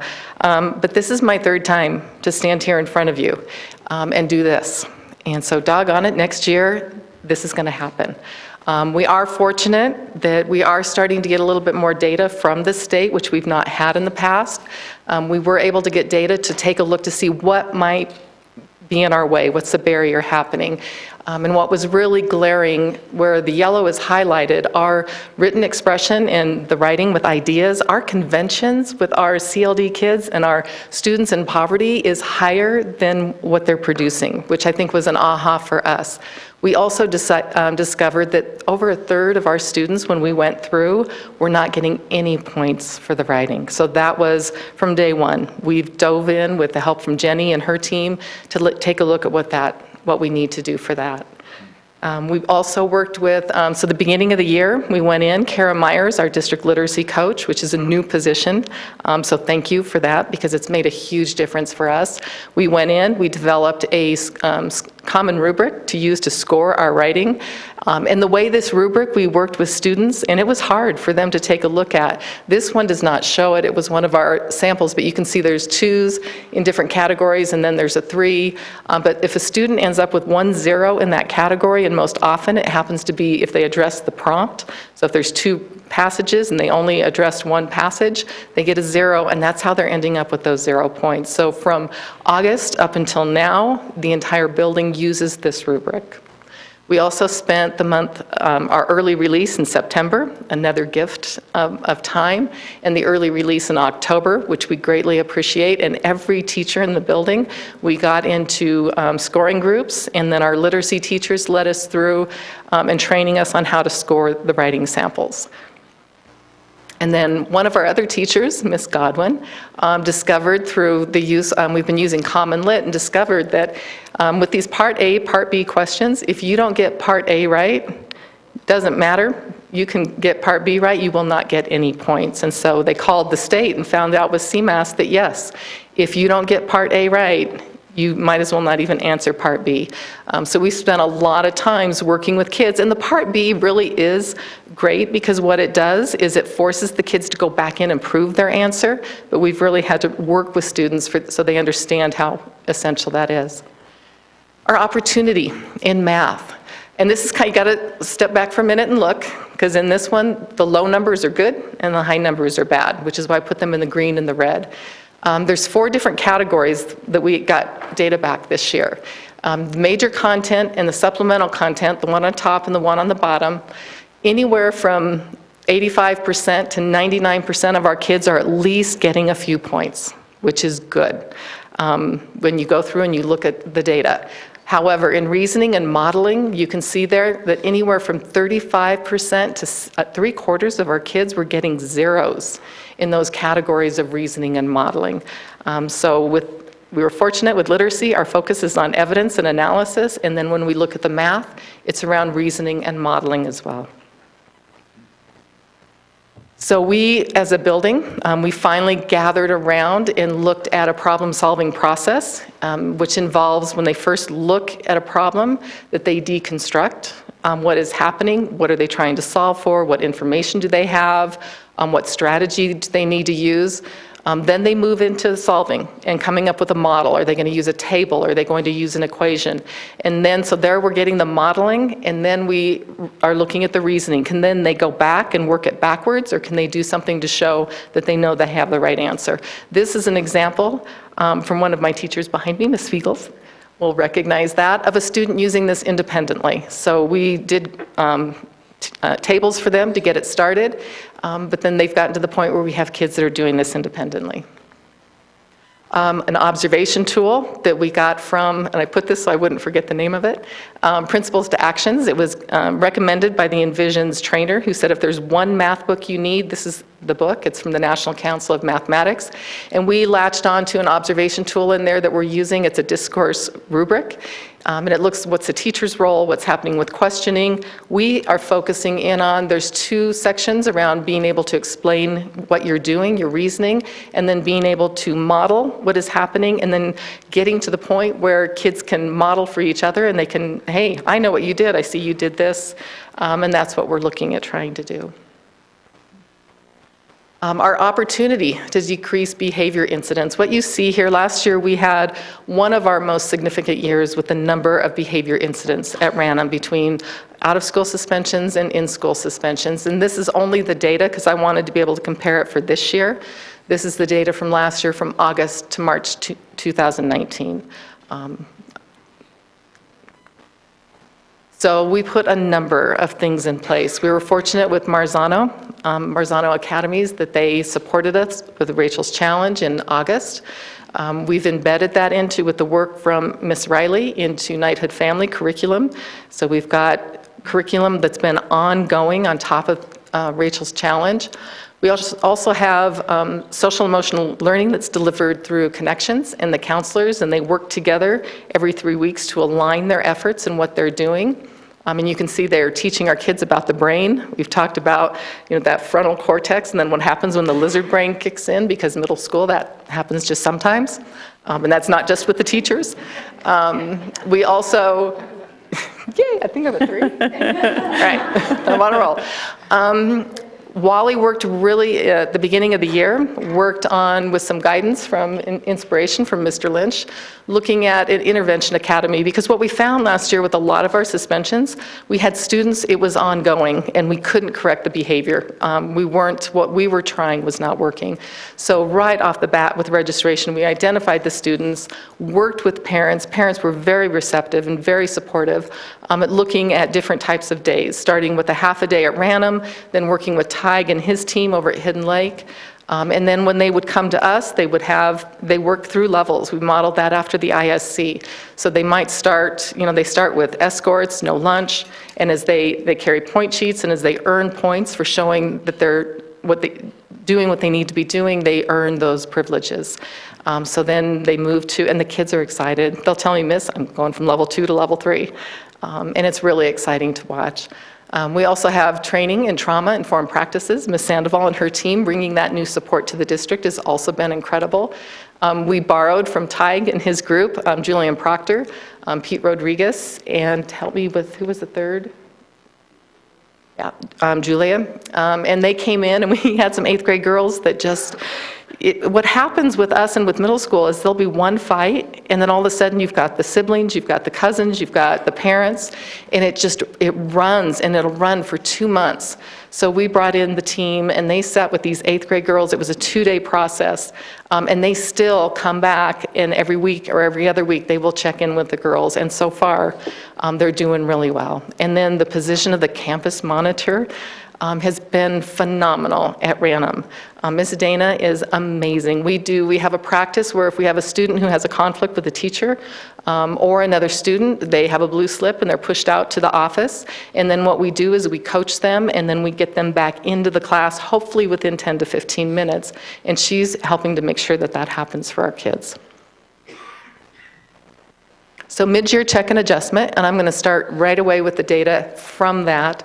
And I'm not going to land here very long because anyone who's been in a middle school knows that if you celebrate any behavior data, you're doomed. But we've seen in the same period of time, the purple represents what we are seeing now, a 45% reduction in the behavior that we've had from last year. And right now, this data is our lowest data that we've seen in 3 to 4 years. So we're excited, and we're moving on. Mid-year Scantron reading, you're going to see our Scantron growth data. 6th grade does not look very promising. 7th and 8th grade, it's not what it's been in the past at Ranham. Our 8th grade is very different as well, but I'm going to show you one of the things we attribute to that. We've discovered, and we've gotten really frustrated, we will lose up to 2 weeks instructional time when we hit a Scantron window. The kids have been doing it so long that they know that test. Some of our kids will go in, they'll work for 30 minutes, and they'll know, well, that's okay. I worked 30 minutes, I worked hard, I'll just wait because I'll get to keep going tomorrow, because it's an adaptive test, so it won't quit until the student quits or gets maxed out. So we decided this year that we were going to model it after a CMAS testing window. And so we went in, we had done it, we tried it for PSAT, and it worked really well. So we took, on one day we did reading, the next day we did math. They had from 9 to 12 o'clock. We shut them down. They went to their proctors, so they didn't test with literacy or math. Whatever proctor they will have for CMAS, they had the accommodations they needed. But then we also, too, we used Land School. And so and this is when we rolled it out. It was great. I had kids emailing me or trying to talk to me on Land School. What did you do? They're watching.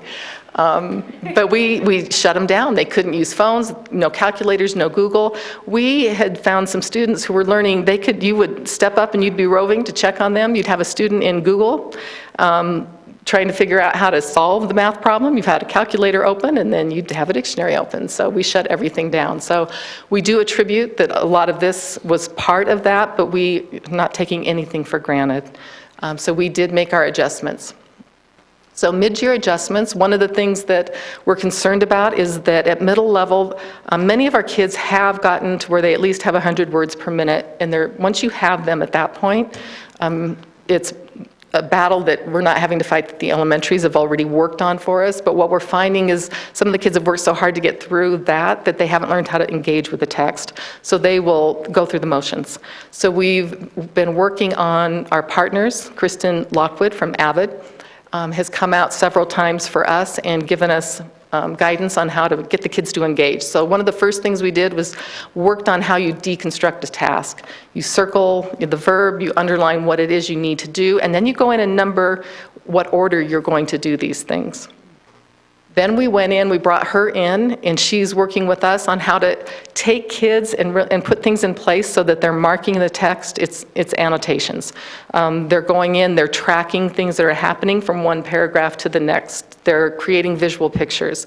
Those things that we've done at the elementary, we're coming back now and learning how to do that for our middle school kids. And we do that in all content areas. That's in the PE classroom, that's in choir, that's in science, social studies. Every teacher is producing writing, and they're having the kids go in and read in their content area and do the things that we're learning together as a staff. And math, thank you for Envisions. That's all it's going to do it. I'm so excited. We just had the opportunity last week. We did a webinar. They're so supportive with things that you ask for. Jeff Raposa set up a webinar, the district math coach, another new position and gift to us as well. So he came in, set that up. We had Dr. Sandoval, we had several people, Oliver Grenham were there, and we learned how to use Success Maker and how to go into interventions and look to see how we can support those kids that aren't where they need to be. Our points of pride, and they told me I had to limit how many slides I had. Genius Hour semester competition. We have been working on Genius Hour for several years. Genius Hour is where students get to go in and they go through a process and they pick a passion area that they want to explore, and they will spend the entire semester exploring. This year, the team has really come to a nice process where they come up with a driving question, they keep track of their progress, and then we have this is the first time we had a school competition. I'll just let you browse through that for a moment, and you can see some of the things that they worked on.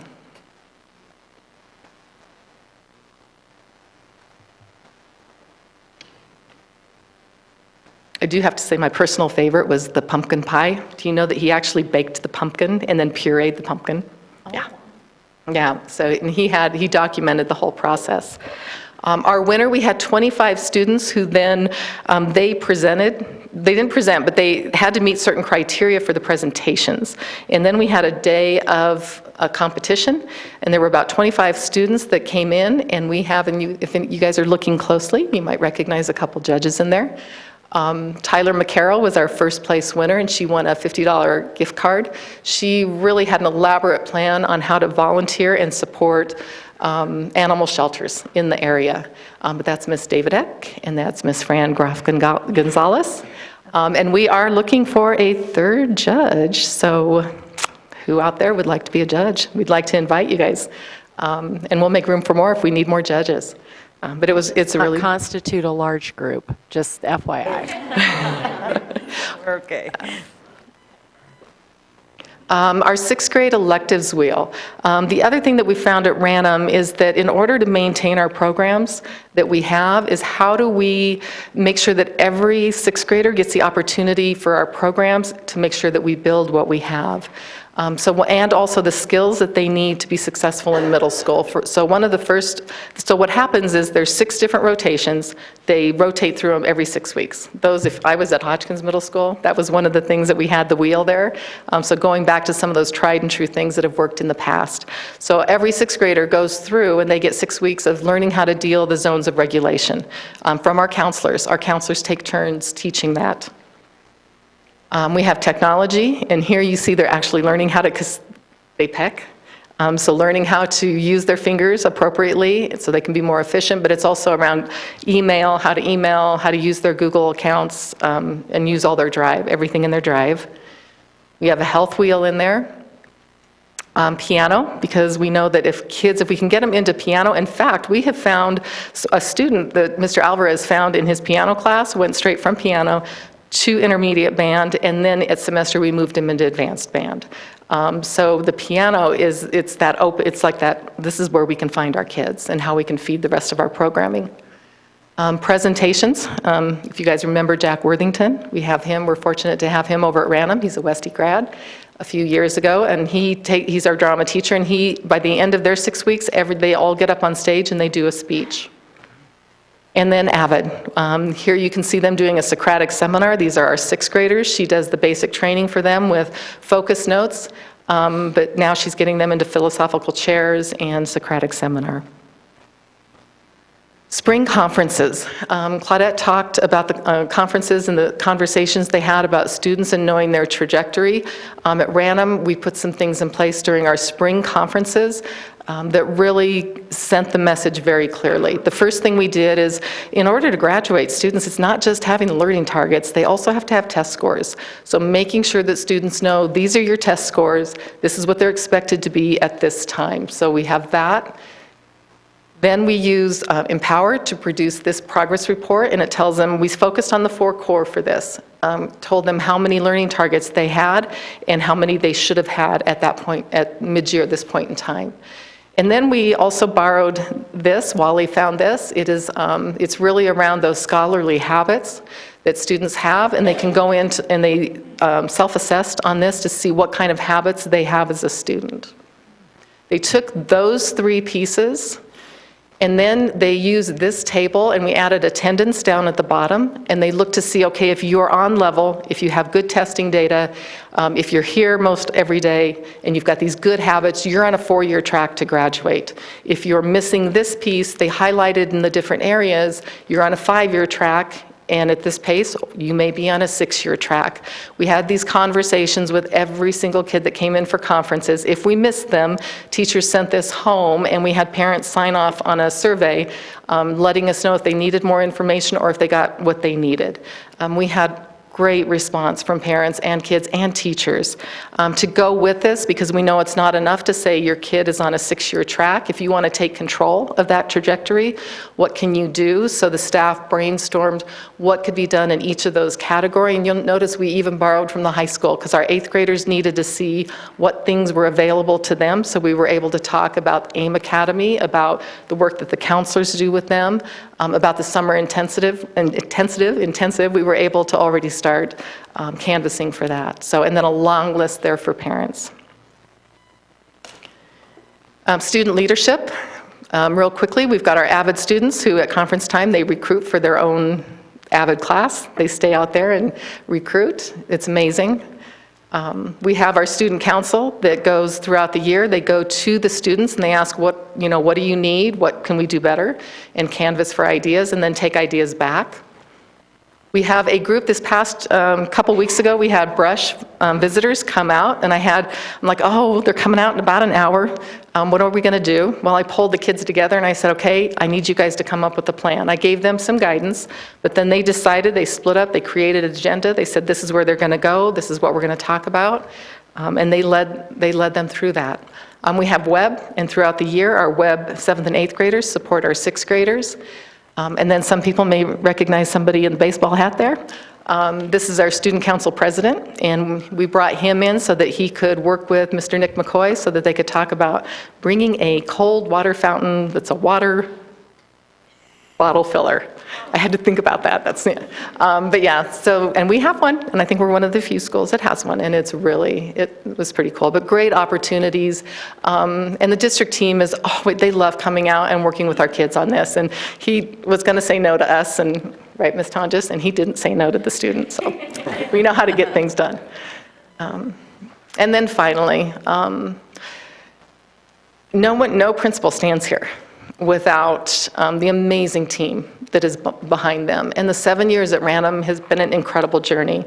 And I can't say enough things about the journey that the staff at Random has taken.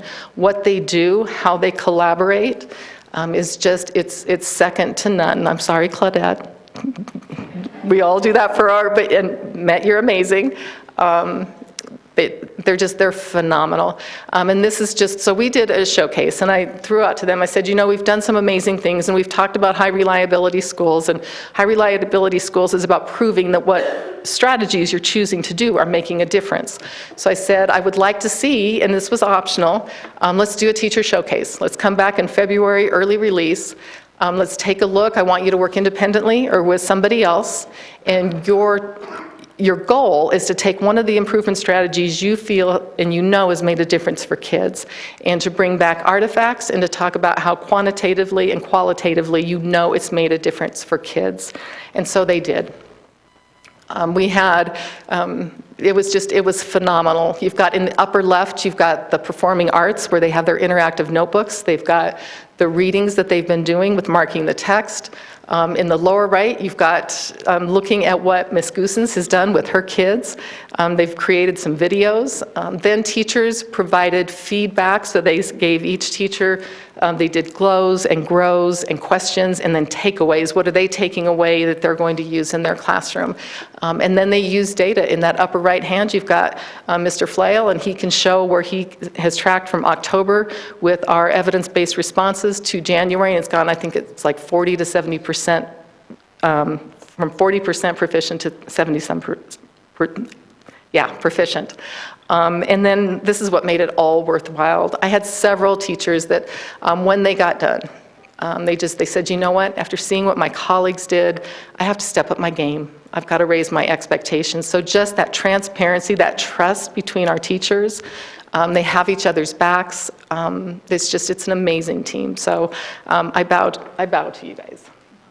So with that, any questions? Before we get to questions, I'm going to have us take a quick recess for a bio break. I've had a lot of waters for us meeting prior, and I need to take at least 5 minutes real quick. I'll run there, and I'll be right back, right. and we'll reconvene then. Right. All right. Thank you, board. Sorry, that wasn't to put you on the spot.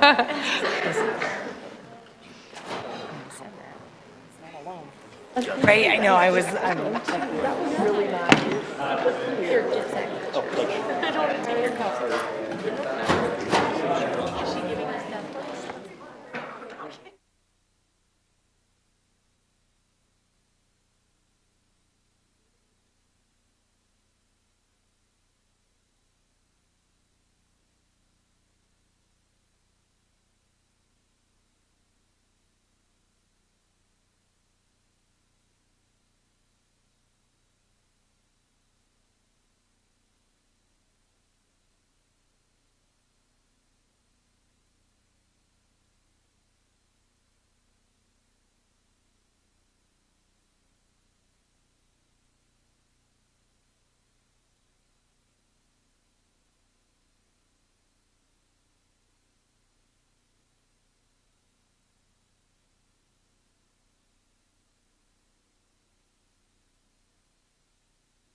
everyone's patience, but Shannon, I think we have questions for you. So board questions, comments?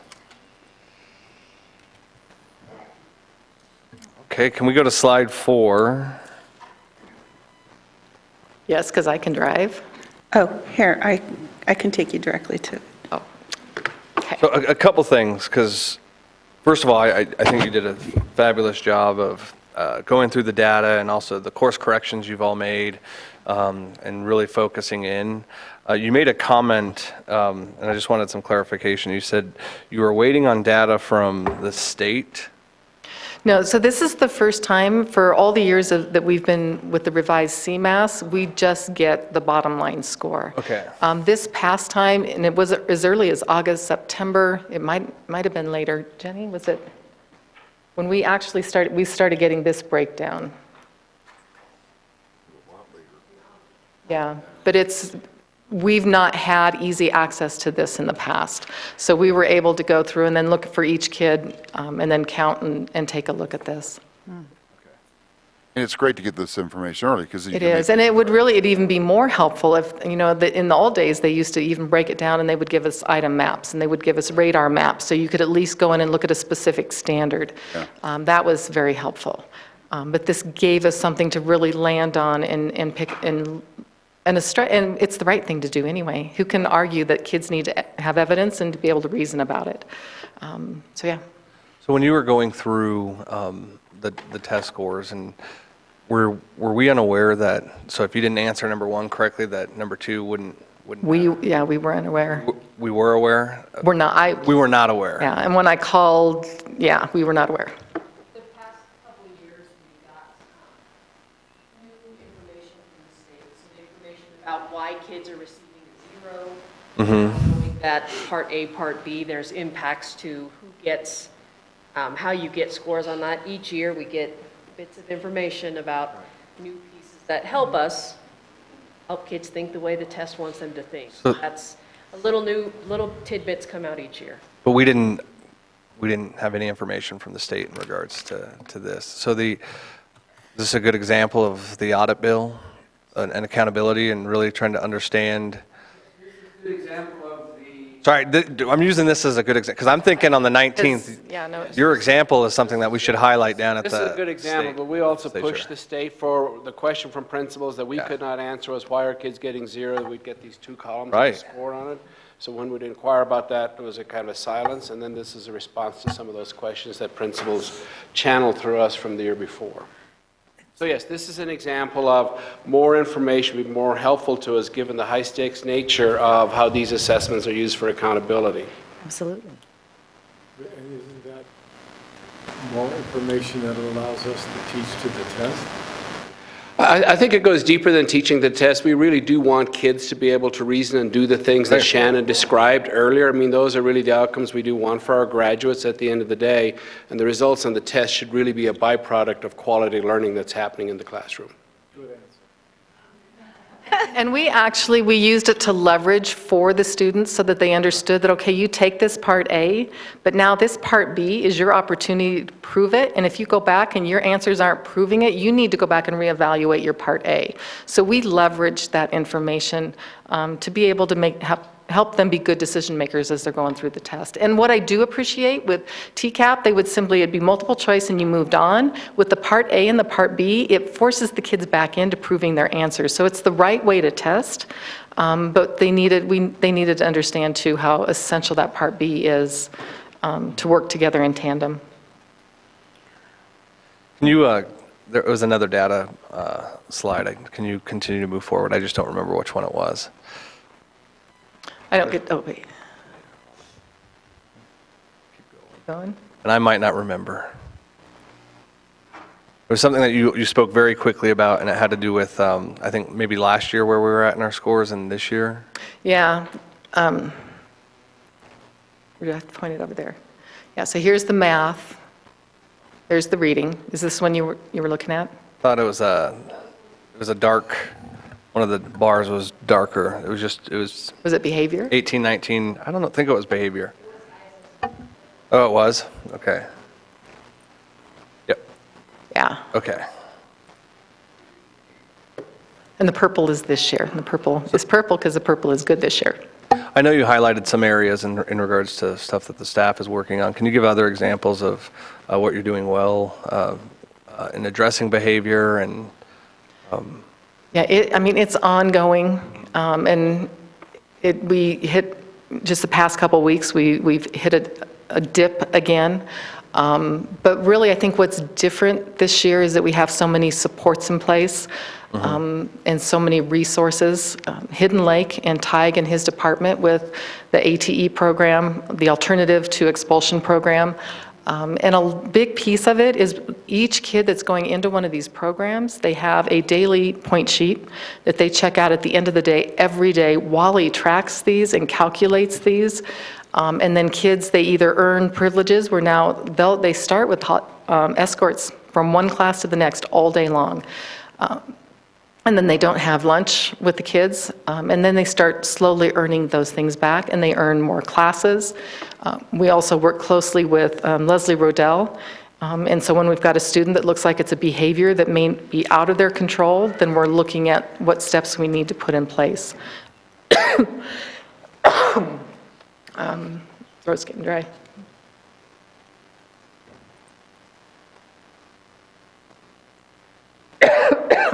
You may have hit my max.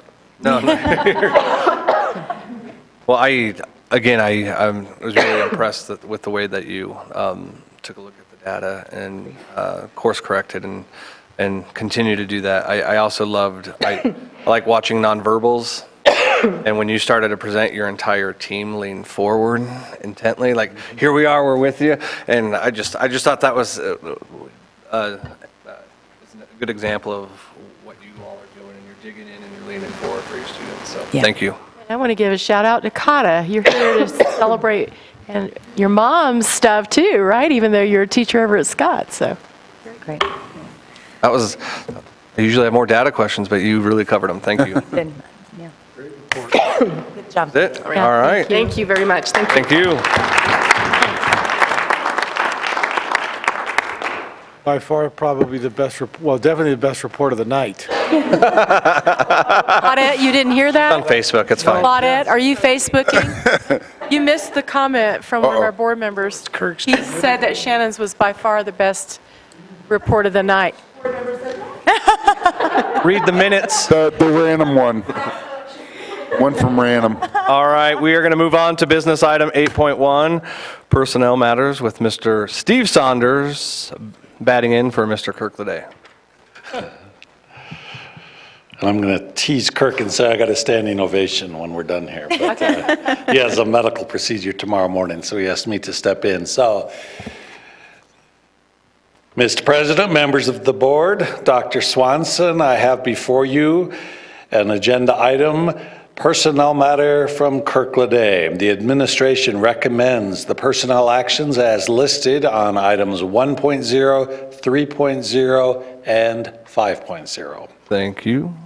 Mr. President, I move the Board of Education approve personnel matters as presented on items 1.0, 3.0, and 5.0.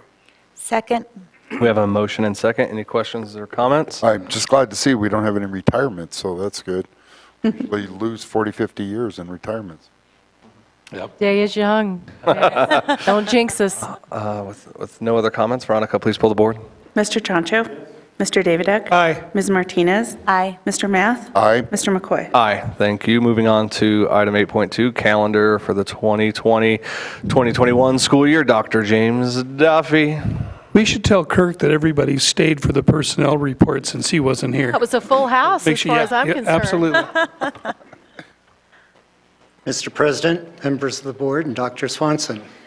Egyptian scribes. Veronica. Always entertaining.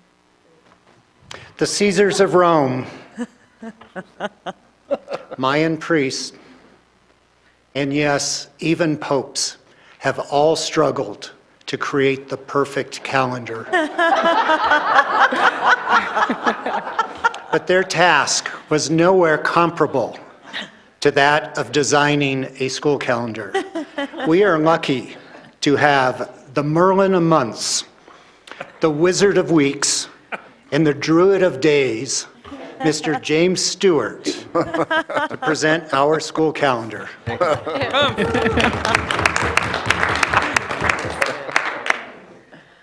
They were really setting that up for you. Were you threatening to That's a leave? great tee-off. This I is will the say it almost broke my back, but with that said. So, per state statute, CRS 2232-109-1N, the Board of Education it must annually approve the official school district calendar and any individual calendars for schools. In accordance with Board Policy ICA, the Calendar Review Committee recommends that next year we begin school on August 18th, 2020. Winter break is for 2 weeks, December 21st, 2020 to January 1st, 2021. And we end school for students on Thursday, May 27th, 2021. The non-student contact days were spaced in a near Hexter format throughout the school year to balance the time for work, professional development, and planning throughout the school year. The Hidden Lake calendar is based on a true Hexter with common days for the campus defined and generally aligned with the district calendar. Per the state statute mentioned above, the Board of Education must annually approve the official school district calendar and any individual calendars for schools. Any required changes that we may need due to unforeseen circumstances with the future calendars may be addressed at that time, as well as any individual calendars. Additionally, per your request, the 21-22 and the 22-23 calendars have been created using the same paradigm as submitted in the 2021 calendar for planning purposes. So, with that said, the administration recommends the Board of Education approve the Calendar Review Committee's calendar and recommends for the 2020-2021 school year. And upon approval, the calendars will be published to all schools and posted on the district website. Thank you. Board? Mr. President, I move the Board of Education approve the Calendar Review Committee's calendar recommendations for the 2020-2021 school year as presented. Second. We have a motion and second. Any comments? I appreciate your time. Well, it's an honor. Veronica, please pull the board. Mr. Chancho? Mr. Davidek? Aye. Ms. Martinez? Aye. Mr. Math? Aye. Mr. McCoy? Aye. Thank you for your time. Thank you so much. Yep. Thank you, sir. All right, Board, we have two other business items, both resolutions. We have Resolution 2020-03-10A, presented by Mr. Kin Chancho.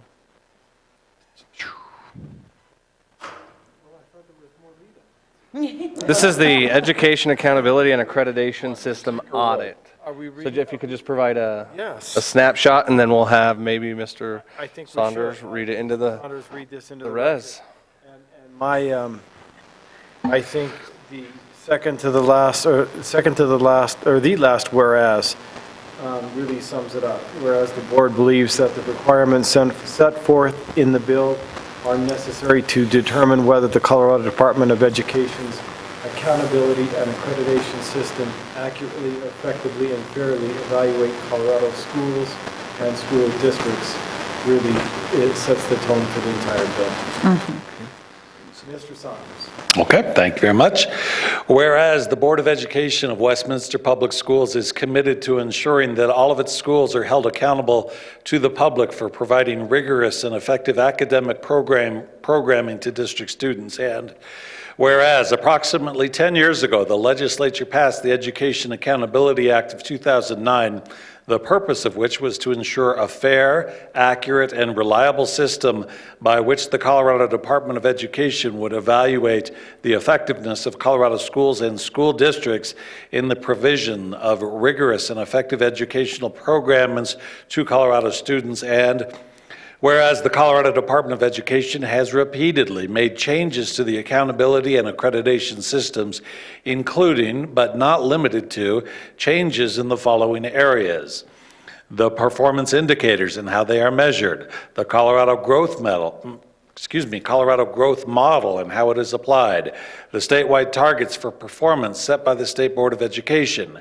state academic standards, the number and timing for administering statewide assessments, statewide assessments administered in grades 9 through 12, post-secondary and workforce readiness programs, and diploma endorsements. And whereas there is no reliable evidence demonstrating that the Colorado Department of Education's current accountability model or the changes thereto fairly, effectively, or accurately evaluate the provision of educational programs in Colorado schools and school districts, and whereas the Education Accountability and Accreditation Systems Audit Bill, HB 20-1295, brought forward by Representative Shannon Byrd, Democrat, Westminster, Representative Jim Wilson, Republican, Chaffee, and Senator Nancy Todd, Democrat, Aurora, seeks to evaluate the Colorado Department of Education's accountability system by requiring the state auditor to contract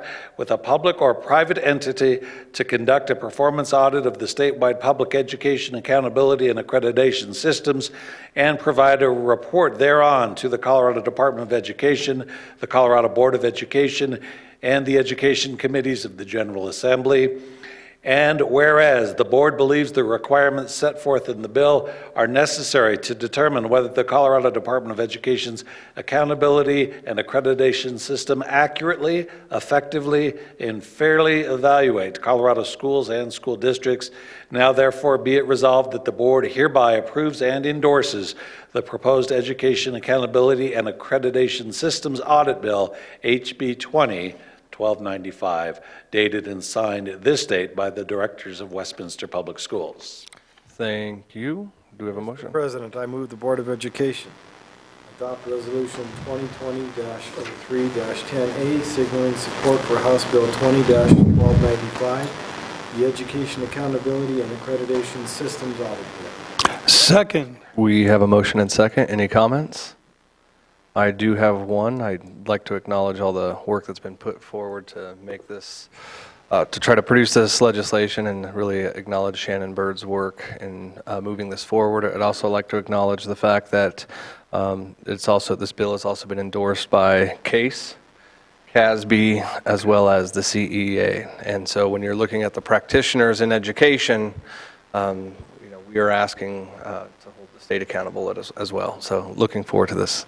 And I was trying to find the email or the text message that the hearing for this bill, I had heard March 30th, today or last night. Just today. I'm trying to find it to confirm.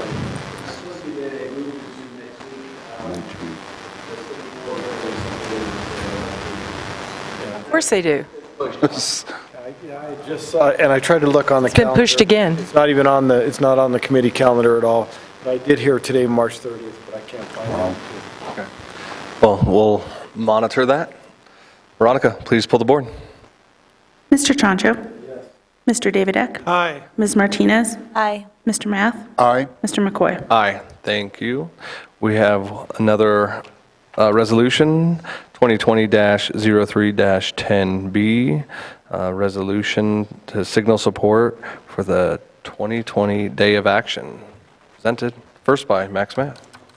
Well, we all know that in order for us to do quality public education, it takes money. And we believe that, kind of interesting if you look at the numbers, I mean, there are several things that have happened. We have a teacher shortage crisis of educators, and we don't see that coming to, an end. We see that getting worse as the years goes on. We also know that since 2008, we've never really recovered from the recession, and it just blows me away to see that since then the K through 12 has been cut almost $1 billion in state funding. And just for this year, for 2019 to 2020, the schools will be underfunded by $572 million, and just alone in Westminster Public Schools, $6.8 million. That's a lot, guys. Imagine what we can do with $6.8 million more with our kids, and how we could educate them better. So that's why we're in support of this, and I believe that it'll be a good day. to be with our schools, and I think it's great, because I know some districts have shut down, have closed for the day, which it's great to have the support at the, the walk around the Capitol. I mean, last year, when the teachers walked down there, raised a few eyebrows that people said, wow, there's a lot of people out there. And that's kind of, to continue to do that. But we'll support the teachers, and we support everybody on this day. So take it away, Mr. Okay, Announcer. thank you very much. I could read it, but you do better. Whereas the Westminster Public Schools Board of Education believes that every student is entitled to the opportunity to reach his or her full potential and to participate meaningfully in the civic and economic life of the community, and whereas the board believes that every student is entitled to a quality public education which is essential to the development of a competitive workforce that will drive a vibrant Colorado economy for decades to come, and whereas Colorado is experiencing a teacher shortage crisis and educators across the Denver metropolitan area struggle to find affordable housing, and whereas public education has not recovered from the 2008 recession when the legislature cut public funding by over $1 billion, and whereas for 2019-20, Colorado schools are underfunded by $572 million, and the loss to Westminster Public Schools for the 2019-2020 year alone is $6,840,000. And whereas Colorado's investment in education is lagging behind other states and has reached the bottom in funding despite having one of the strongest economies in the country, and whereas the Westminster Public Schools Board of Education declares that the funding of public education is a matter of official concern, and whereas March 19th, 2020 has been designated as a statewide day of action in support of legislative reform of funding for public education in Colorado to address these shortages, now therefore be it resolved that the Westminster Public Schools Board of Education officially declares its support for the 2020 Day of Action and reiterates its commitment to advocate for funding change at the state level, the removal and the end of the budget stabilization factor, and full funding public education in Colorado by the 2021-2022 school year, dated and signed this date by the directors of Westminster Public Schools. Thank you. Board, do we have a motion? Mr. President, I move the Board of Education adopt Resolution 2020-03-10B, signaling support for the 2020 Day of Action. Second. We have a motion and second. Any comments? With none, Veronica, please pull the board. Mr. Troncho? Yes. Mr. Davidek? Aye. Ms. Martinez? Aye. Mr. Math? Aye. Mr. McCoy? Aye. The next regular meeting of the Board of Directors of Westminster Public Schools, a Cognia accredited organization, will be Tuesday, April 14, 2020 at 5 p.m. The regular meeting will be held in the lecture hall of Westminster High School. Notices of meetings are posted on board docs 24 hours before each business meeting. Veronica, the time is now 7:21 p.m. and we are adjourned.